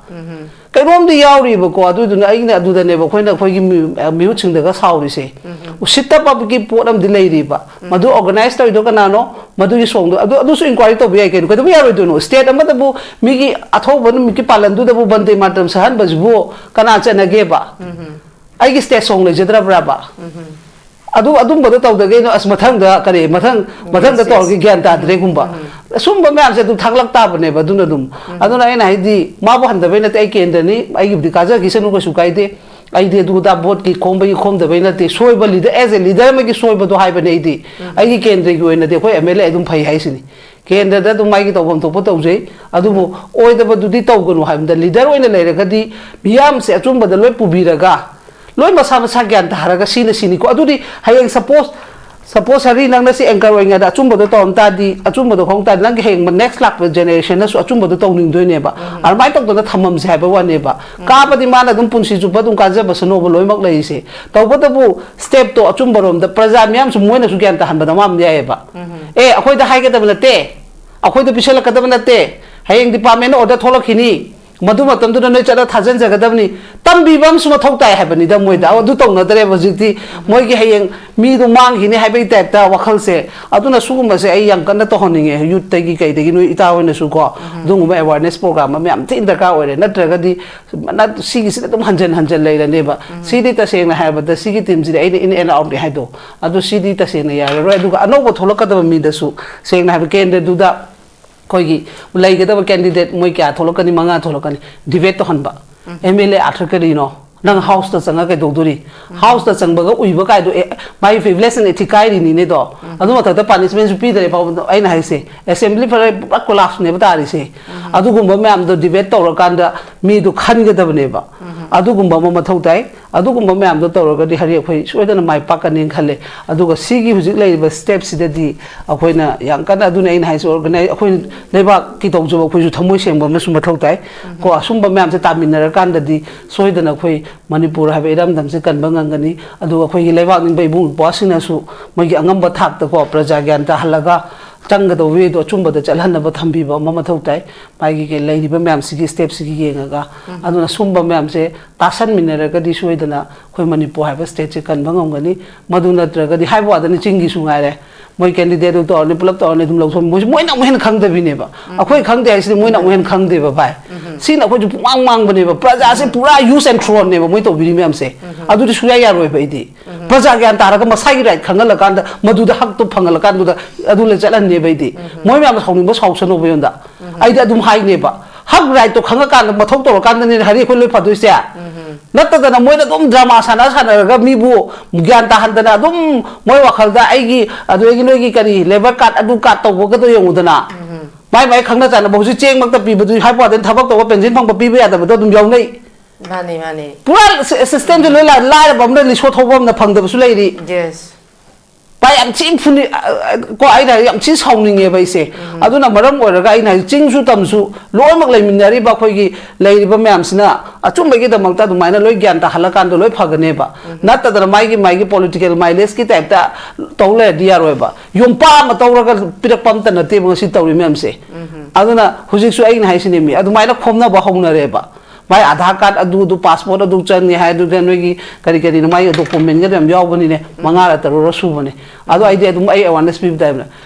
ꯀꯩꯅꯣꯗ ꯆꯠꯂ ꯍꯪꯉꯣꯅ ꯁꯨꯃꯥꯏꯅ ꯈꯣꯝꯃꯤꯁꯦ ꯑꯩꯈꯣꯏꯒꯤ M L ꯑꯦꯅ ꯑꯩꯈꯣꯏꯒꯤ ꯂꯩꯔꯤꯕ ꯋꯥꯀꯔꯅ ꯁꯨꯃꯥꯏꯅ ꯄꯤꯁꯜꯂꯣ ꯍꯥꯏꯁꯦ ꯑꯗꯨꯒꯤ ꯑꯣꯔꯗꯔ ꯂꯩꯔꯕ꯭ꯔꯥꯅ ꯁꯣꯁꯤꯌꯦꯜ ꯋꯦꯜꯐꯤꯌꯔ ꯆꯠꯂ ꯍꯪꯉꯣ ꯍꯥꯏꯕꯅꯦꯕ ꯑꯩꯅ ꯍꯪꯗꯕ ꯌꯥꯔꯣꯏꯕ ꯍꯥꯏꯗꯣ ꯀꯩꯗꯧꯕꯩ ꯍꯪꯉꯣꯏꯗꯣꯏꯅꯣ ꯈꯗ꯭ꯔꯛ ꯃꯇꯛ ꯇꯧꯕ ꯁꯨꯝ ꯌꯥꯕ꯭ꯔꯥꯅꯦ ꯑꯩꯈꯣꯏꯕꯨ ꯐꯥꯒꯤ ꯖꯨꯒꯥꯏꯔꯕ ꯂꯩꯔꯤ ꯃꯌꯥꯝꯁꯦ ꯑꯩꯅ ꯍꯥꯏꯕꯗꯤ ꯃꯣꯏꯁꯨ ꯑꯆꯨꯝꯕ ꯂꯝꯕꯤꯗ ꯊꯥꯎ ꯍꯥꯏꯕꯅꯤꯗ ꯃꯣꯏ ꯈꯜꯂꯤꯁꯦ ꯑꯩꯈꯣꯏꯗꯤ ꯀꯩꯅꯣ ꯑꯦꯝꯄꯤꯌꯔ ꯑꯩꯈꯣꯏ ꯃꯈꯥꯗ ꯂꯣꯏ ꯂꯩꯒꯗꯕꯅꯤ ꯑꯗꯨꯗꯤ ꯁꯨꯡꯌꯥ ꯌꯥꯔꯣꯏꯕ ꯑꯩꯗꯤ ꯃꯤꯁꯦ ꯃꯁꯥꯒꯤ ꯑꯗꯨ ꯗꯤꯃꯣꯀ꯭ꯔꯦꯁꯤ ꯔꯥꯏꯠ ꯀꯔꯤꯅꯣ ꯑꯗꯨꯗꯤ ꯔꯥꯏꯠ ꯑꯝꯇ ꯄꯤꯗꯕꯤꯗ ꯃꯣꯏꯅ ꯐꯖꯅ ꯊꯝꯈꯤꯔꯦ ꯑꯗꯨꯗꯤ ꯁꯨꯡꯌꯥ ꯌꯥꯔꯣꯏꯕ ꯂꯣꯏ ꯒ꯭ꯌꯥꯟ ꯇꯥꯍꯜꯂꯀꯥꯟꯗ ꯃꯥꯅ ꯄꯥꯝꯖꯕ ꯃꯤꯗꯨꯗ ꯆꯠꯍꯟꯂꯛꯇꯣꯏꯅꯤ ꯋꯥꯗꯗꯤ ꯑꯩꯈꯣꯏꯁꯦ ꯌꯥꯝꯅ ꯄ꯭ꯔꯖꯥꯁꯦ ꯄꯩꯁꯥꯗ ꯉꯥꯎꯕ ꯖꯤꯡꯒꯗ ꯉꯥꯎꯕ ꯂꯣꯏ ꯇꯥꯍꯜꯂꯦꯕ ꯃꯣꯏꯅ ꯇꯧꯍꯟꯕ ꯉꯥꯛꯇꯅꯦꯕꯗꯣ ꯃꯣꯏꯅ ꯐꯖꯅ ꯁꯤ ꯄꯤꯔꯤꯕ ꯖꯤꯡꯒꯁꯦ ꯑꯩꯅ ꯅꯠꯇꯦꯀꯣ ꯚꯔꯥ ꯇꯤꯡꯅꯦ ꯂꯧꯊꯣꯛꯄꯤꯔꯛꯄꯅꯤ ꯁꯤꯗꯤ ꯀꯩꯅꯣꯗꯒꯤ ꯂꯧꯒꯗꯕꯅꯤ ꯏꯟꯗꯁꯇ꯭ꯔꯤ ꯑꯁꯣꯅꯥꯀꯟꯗꯒꯤ ꯄꯤꯔꯛꯄꯅꯤ ꯐꯣꯝꯗ ꯑꯗꯨ ꯊꯥꯖꯟꯒ ꯇꯝꯕꯤꯒꯗꯕꯅꯦꯕ ꯑꯗꯨꯃꯛꯇꯣ ꯑꯗꯨ ꯅꯠꯇ꯭ꯔꯦꯕ ꯃꯣꯏꯗꯤ ꯄꯨꯔꯥ ꯂꯧꯁꯜꯂꯅꯤ ꯑꯗꯨꯗꯩꯗꯤ ꯃꯣꯏꯅ ꯌꯦꯟꯊꯣꯛꯄꯩ ꯇꯥꯏꯞꯇ ꯇꯧꯔꯦ ꯑꯗꯨꯗꯗꯤ ꯁꯣꯝꯗꯗꯤ ꯄ꯭ꯔꯖꯥꯗꯨꯁꯨ ꯑꯗꯨꯝ ꯐꯒꯦꯔꯥ ꯐꯔꯣꯏ ꯂꯩꯕꯥꯛꯀꯤ ꯇꯧꯒꯦꯔꯥ ꯇꯧꯔꯣꯏ ꯑꯩꯒꯤ ꯖꯤꯡꯒ ꯐꯪꯉꯤꯕꯅꯦꯅ ꯑꯗꯨꯝ ꯉꯥꯎ ꯂꯩꯔꯦꯕ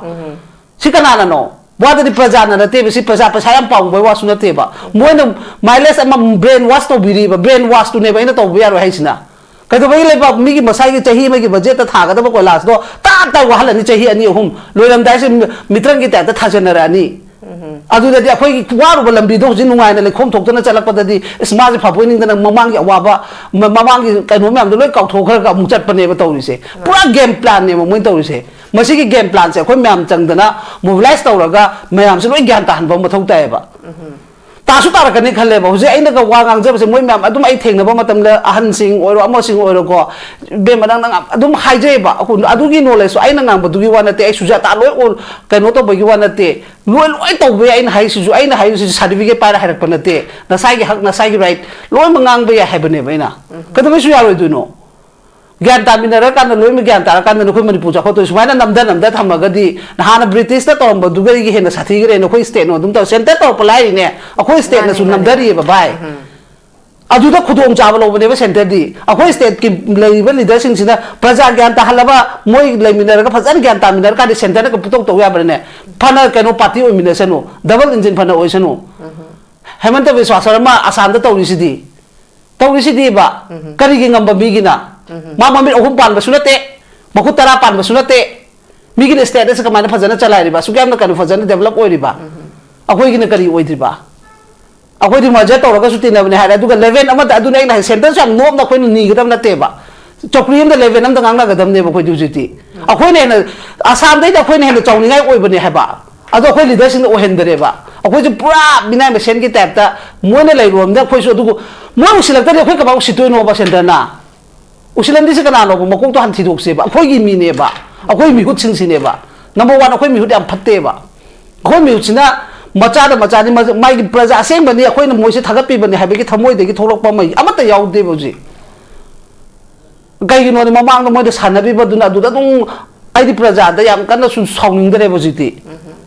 वाददि पैसा 2,000 पीबा 900 पीबा highway वानेबा adu tasena khangjada da na dum hoire pubi ba tim work lai ri ba adu gum ne ba number 1 akoi na hana wari sanara moi gyan ta han ga da base seng na ha da akoi na agitation ama chapa matam da club meira pa bi haramani ko club meira pa bi haro meira pa bi du na mule kai lau thoni tholok tar ga di lupa chani fine tholok tar ga di lising fine na nam kok thopi re ni wari waram di khangdre la e te gas pa le in hai se tawri si bo ba adu na akoi na chali ba pot se akoi ngahak tu gi oi black na ba du to ba bin to ba adu kha ubi ga no ba chatoi se sini ha ba moi na su briefing ama pb ba mathau tai ba mem se akoi de briefing am ta pina de ba adu na mathau mang khang da ba su ta ba yam wildlife ki mi oi na su uba mi na mi gi de kano ma step ama lawam dai da phajana moi di kano decision law mi ne ba rule and regulation do phajana function ta we ba akoi de du su na te adu na akoi asoi ba loi soi na ri da adu na sum taw ba ne do soi rak tra ga di ai na hai se akoi na ta se na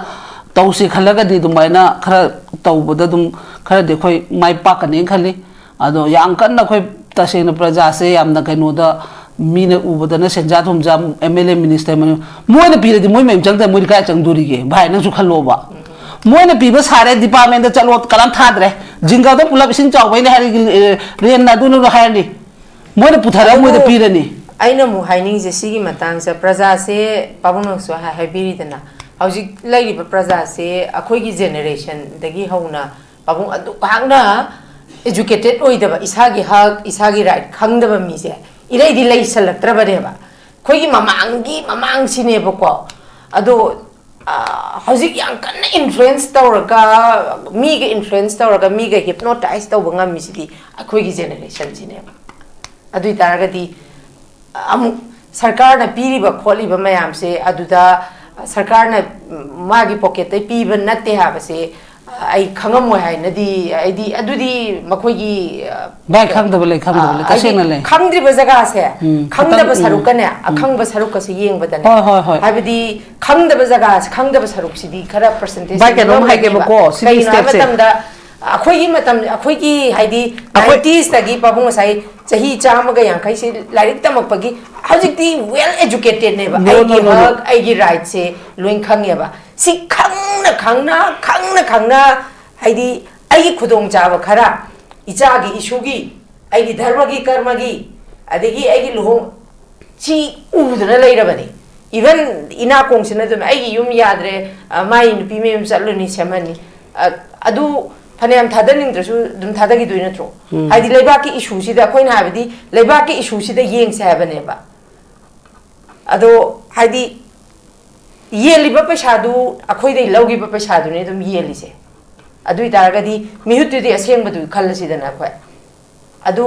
हाइदि अदु यौना खंगदबदुदी होय awareness pibam chu thoye duga akhoi gi hojik generation sida lai sidi sigi lai bas ki mama si magi pocket gi piba na te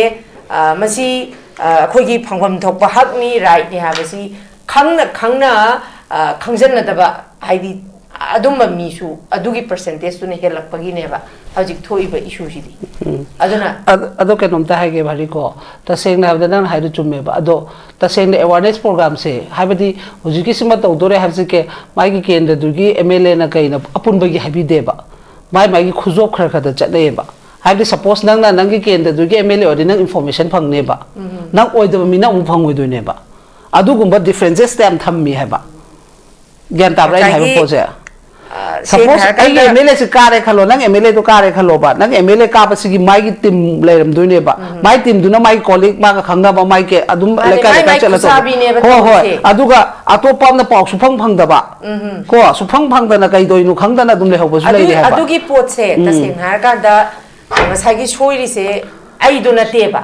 masai gi kari ba team du gi mai gi khucha ho mai chat ki budong ko la sa bai tan khai tha bi sung phang aroi da ba mi se phang na ba hap chale ba phang da ba mi criteria fulfill tawri ba mi do adu to bi dire ba ho adu di magi ngasai gi mandal gi lai ba magi pai ba cheng yen ba gi boiro amagi boiro si adum ma ki policy ne ba moina tawri si until and unless si tawri ba makai di akoina pami ba peace akoina normalcy restore tawri ba se chi si lak pa yam wagani habani la oi ba ya roi ba du nei na se du targa di tadri ba akoi gi representative sing se tadre haire mawa laudre haire adu tardi lohon doi si di kanana no akoi khaktana ni moi lohon doi si adui taragadi akhoi di punda dana leire akhoi di dum khan dana leire esi khuding mata pabung sina magi ni ma di shokpa yaro ena loi ma khan leigara di khan lei ba mayam du di adui taragadi adu mayam du loi khaido ki taragadi shokpa yaro le tardi momentum handari je kai gino yo hongam dri je kai gino yo yam pam bagi wana te ba haidi hayeng itagi yum da thoi hairo pabungi yum da thoi hairo ai yum da thoi hai ningai leite si thorpa matam da hojik trong lau bi yore tha kharagi matung da chahi khare matung da kwa ga thel yoro hai ningai leibro adui taragadi makeup thoktraba mayam sidi akhoi na thon ga da banatro akhoi se adum yari hai ba adune luri se bai nan tauri dunine yumda chensel ai myam dune dusunu pini ne adune khallo aduna adune aduna si budili aduna kasena leiri ba hoi 50% di ai wakhal da di dum khoina tawru hai bu ke have style se tawboda dum khar di lakani bai aduna khatang khona si daw to handar gumsi ai de dum hai gani achumba du ngangani dum ga myam khangse gyan dum yauri ba bai ada 50 mata draga su 50 mata tara gum khara anobo changjer su khit kinati kaino adu da dum mata ko sum khanari se problem akoina sum wa malang no pa leitre badun hai problem di sum puthokpa si taure government of india ne khoi se neglect taure khole problem di puthoeba solution di khoi sum puthokte ba si thoglei ba mayam se kari root cause dei tholapano adui taraga di politicians sing jina thabak niom chumna tarak pangam drisna kari gino moigi political will manga isna karai dei no kai se babung thi je ba adu kan da tabli akoina haidi adu di thi da bida government of union government na koi se neglect taure adagi akoi gi lengak sing sin ta dre si problem se mipung khodi ma dum hai ba adu solution di ko chu pu thok te ba adu ne se kai dei la ino si di ko chu ai dre ba ko se lai se na hai sine mi sing se sindok pa ma thau tai mi mom da hai po da ne bai tahi adum khoi gi phana hai sa wa da ne former pabung ibobi tahi kya sur ke palai se natra adu bo bai ge dum thagali adu re gi atai te myam adu nei na su se to bane hai su lok to adu moi adu madam ta chang de huji som ta chang na de mi bai sum ba han sing se moi bu si de hai ban te moi di ta se na pothara ga anobo generation moi gi kok si ga huji gi generation ga su chana de ba adu duna maram ora ga khar du re gi ngo hai ba da ni tamo govindas kya sure phanam kui ra bani yong ma pai re se adu gi akhoi former chief minister adu akhoi gi kanu su bok ta mani na sure bande matram sa mathang sa lage do stage song adu bok ta mani su jalam aduna sumba se akhoi na se modra ga di aina hai se mo kahaning da baina te moi ta se na ka ge hara ga na samidhan ba sakangan ba ko moi na ta se na moi na boto ka janinga su moi na to ga da mo thodang se ma hom pai ra ga dong ni khangam dra ga di ke do no ma chief minister wa ka dong ni khangam dra ke do no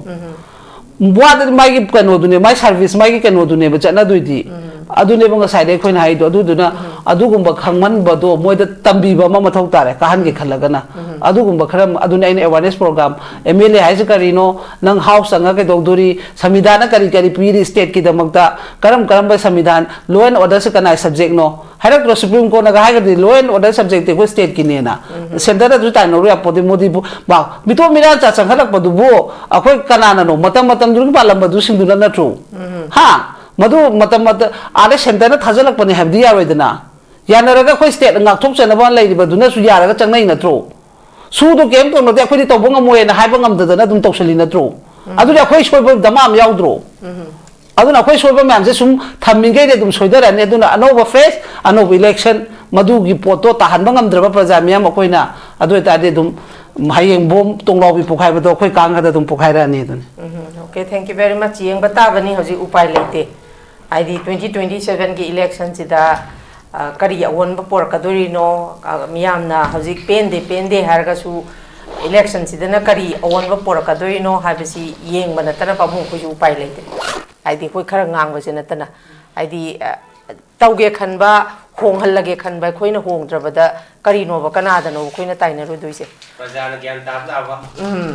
mane akoi number 1 akoi gyan ta dragadi handak la kadori sidu paisa ta tai changhaga election to hun gi seba paisa ta tai changhan gi targadi adum khoi ka tauta ba hai se dun no re wari Okay, thank you very much. I'm Noaiji. Pukachari topic is tongan panelist ahumna masa sagiba warul kaya ama thambiduna mapung pahan bigwita mukta hanna Northeast window gi maiki degi thagat papung dokchari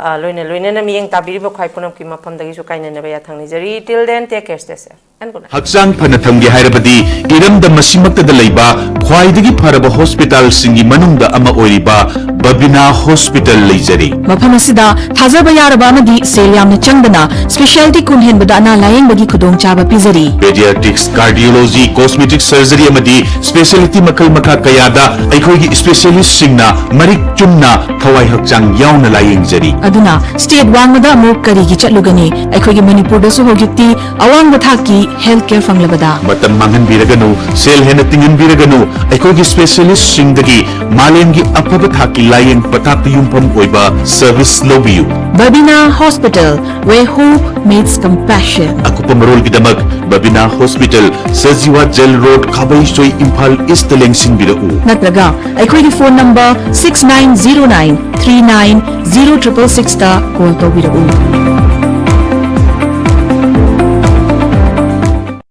Northeast window meaning tabiriba mayang punamakpu taramda okchari hauzik mapalamgi thapaki pau pijari ahanbada athubagi oina Dubai gi warehouse worker gi thabak kauri hairiba thabak asi apply to biningba miyoisingna presentable and good communication skill leibeta natana masagi chahi kunmathoi dagina kuntrataret phawbada leiba oibigadabani hairiba thabak asigi pijariba khudong chabasing adudi per day 12 hours duty hours oijagani per week ta 6 days duty oijagani 2 years work visa pijagani loinana accommodation and transportation pijabata natana medical and insurance su pijagani hairiba thabak asigi thagi oiba salary lising kuntare tagi haujagani ani subada United Arab Emirates ke driver gi thabak kauri hairiba thabak asi apply to winingba miyosingna Indian car license ka loinana Gulf ki license leiba oigadabani amasung basic English communication leigadabani hairiba thabak asigi Indian license paibiba miyoisingi thagi oiba salary di lising yankhai dagi haujagani Gulf license paiba miyoisingi thagi oiba salary lising yankhai manga dagi haujagani ahum subada Behran water park ki female retail staff tara kauri hairiba thabak asi apply to biningba miyoisingna retail experience leibaga loinana yamjabada 165 centimeter ki changda wangba oibigadabani thabak asi tauba miyoisingna piriba khudong chabasing adudi accommodation transportation aduga duty meal su pizagani hairiba thabak asi thagi oiba salary lising mauda taretagi haujagani Pamarol gidamakta 7005273217 natraga 9366230077 natraga aikogi office Northeast Window TV building hata New Chekon Road ta lengsin birau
Step into a world of endless possibilities with 18 dynamic faculties and 180 plus courses. Unlock your potential with industrial-ready training and placements. SGT University, empowering tomorrow's leaders.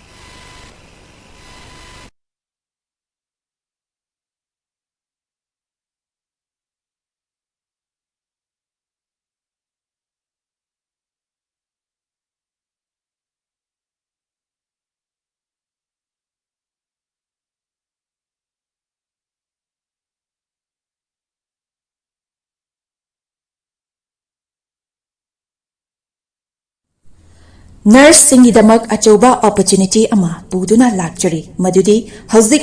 ꯃꯂꯦꯁꯤꯌꯥꯅ Indian ꯅꯔꯁꯁꯤꯡꯒꯤ ꯑꯣꯏꯕ ꯈꯨꯗꯣꯡꯆꯥꯕ ꯄꯤꯅꯕꯒꯤꯗꯃꯛ ꯃꯤꯠꯌꯦꯡ ꯆꯪꯂꯛꯂꯤ ꯚꯦꯁꯤ ꯅꯔꯁꯤꯡ ꯂꯣꯏꯔꯕ ꯆꯍꯤ 3ꯗꯒꯤ ꯇꯥꯗꯅ experience ꯂꯩꯔꯕ ꯃꯤꯑꯣꯏꯁꯤꯡꯅ ꯈꯨꯗꯣꯡꯆꯥꯕ ꯑꯁꯤ ꯂꯧꯕꯤꯍꯧ ꯈꯨꯗꯣꯡꯆꯥꯕ ꯑꯗꯨꯗꯤ ꯊꯥꯒꯤ ꯑꯣꯏꯕ salary 1 lakh overtime incentive free accommodation ticketing amasung long term visa asinachingba khudongchabasing asi fangbigani akupa marolgidamak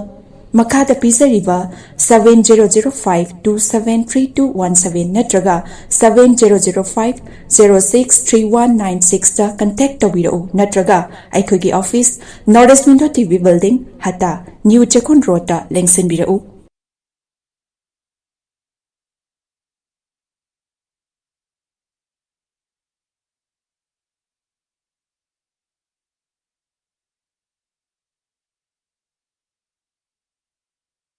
Hakchang phana thamge hairabadi iramda masimakta laiba khwaidagi pharaba hospital singi manungda ama oiriba Babina Hospital leijari mafam asida thajaba yaraba amadi sel yamna changdana specialty kunhenbada ana layengbagi khudongchaba pizari pediatrics cardiology cosmetic surgery amadi specialty makal makha kayada aikhoigi specialist singna marik chumna thawai hakchang yauna layengjari aduna state wangmada amu karigi chatlugani aikhoigi manipur da su hogikti awang bathaki healthcare fanglabada matam mangan biraganu sel hena tingan biraganu aikhoigi specialist singdagi malengi afaba thaki layeng patak yumpam oiba service lobiyu Babina Hospital where hope meets compassion akupa marol gidamak Babina Hospital Sajiwa Jail Road Kabai Soi Imphal East lengsin birau natraga aikhoigi phone number 6909390666 ta call tawbirau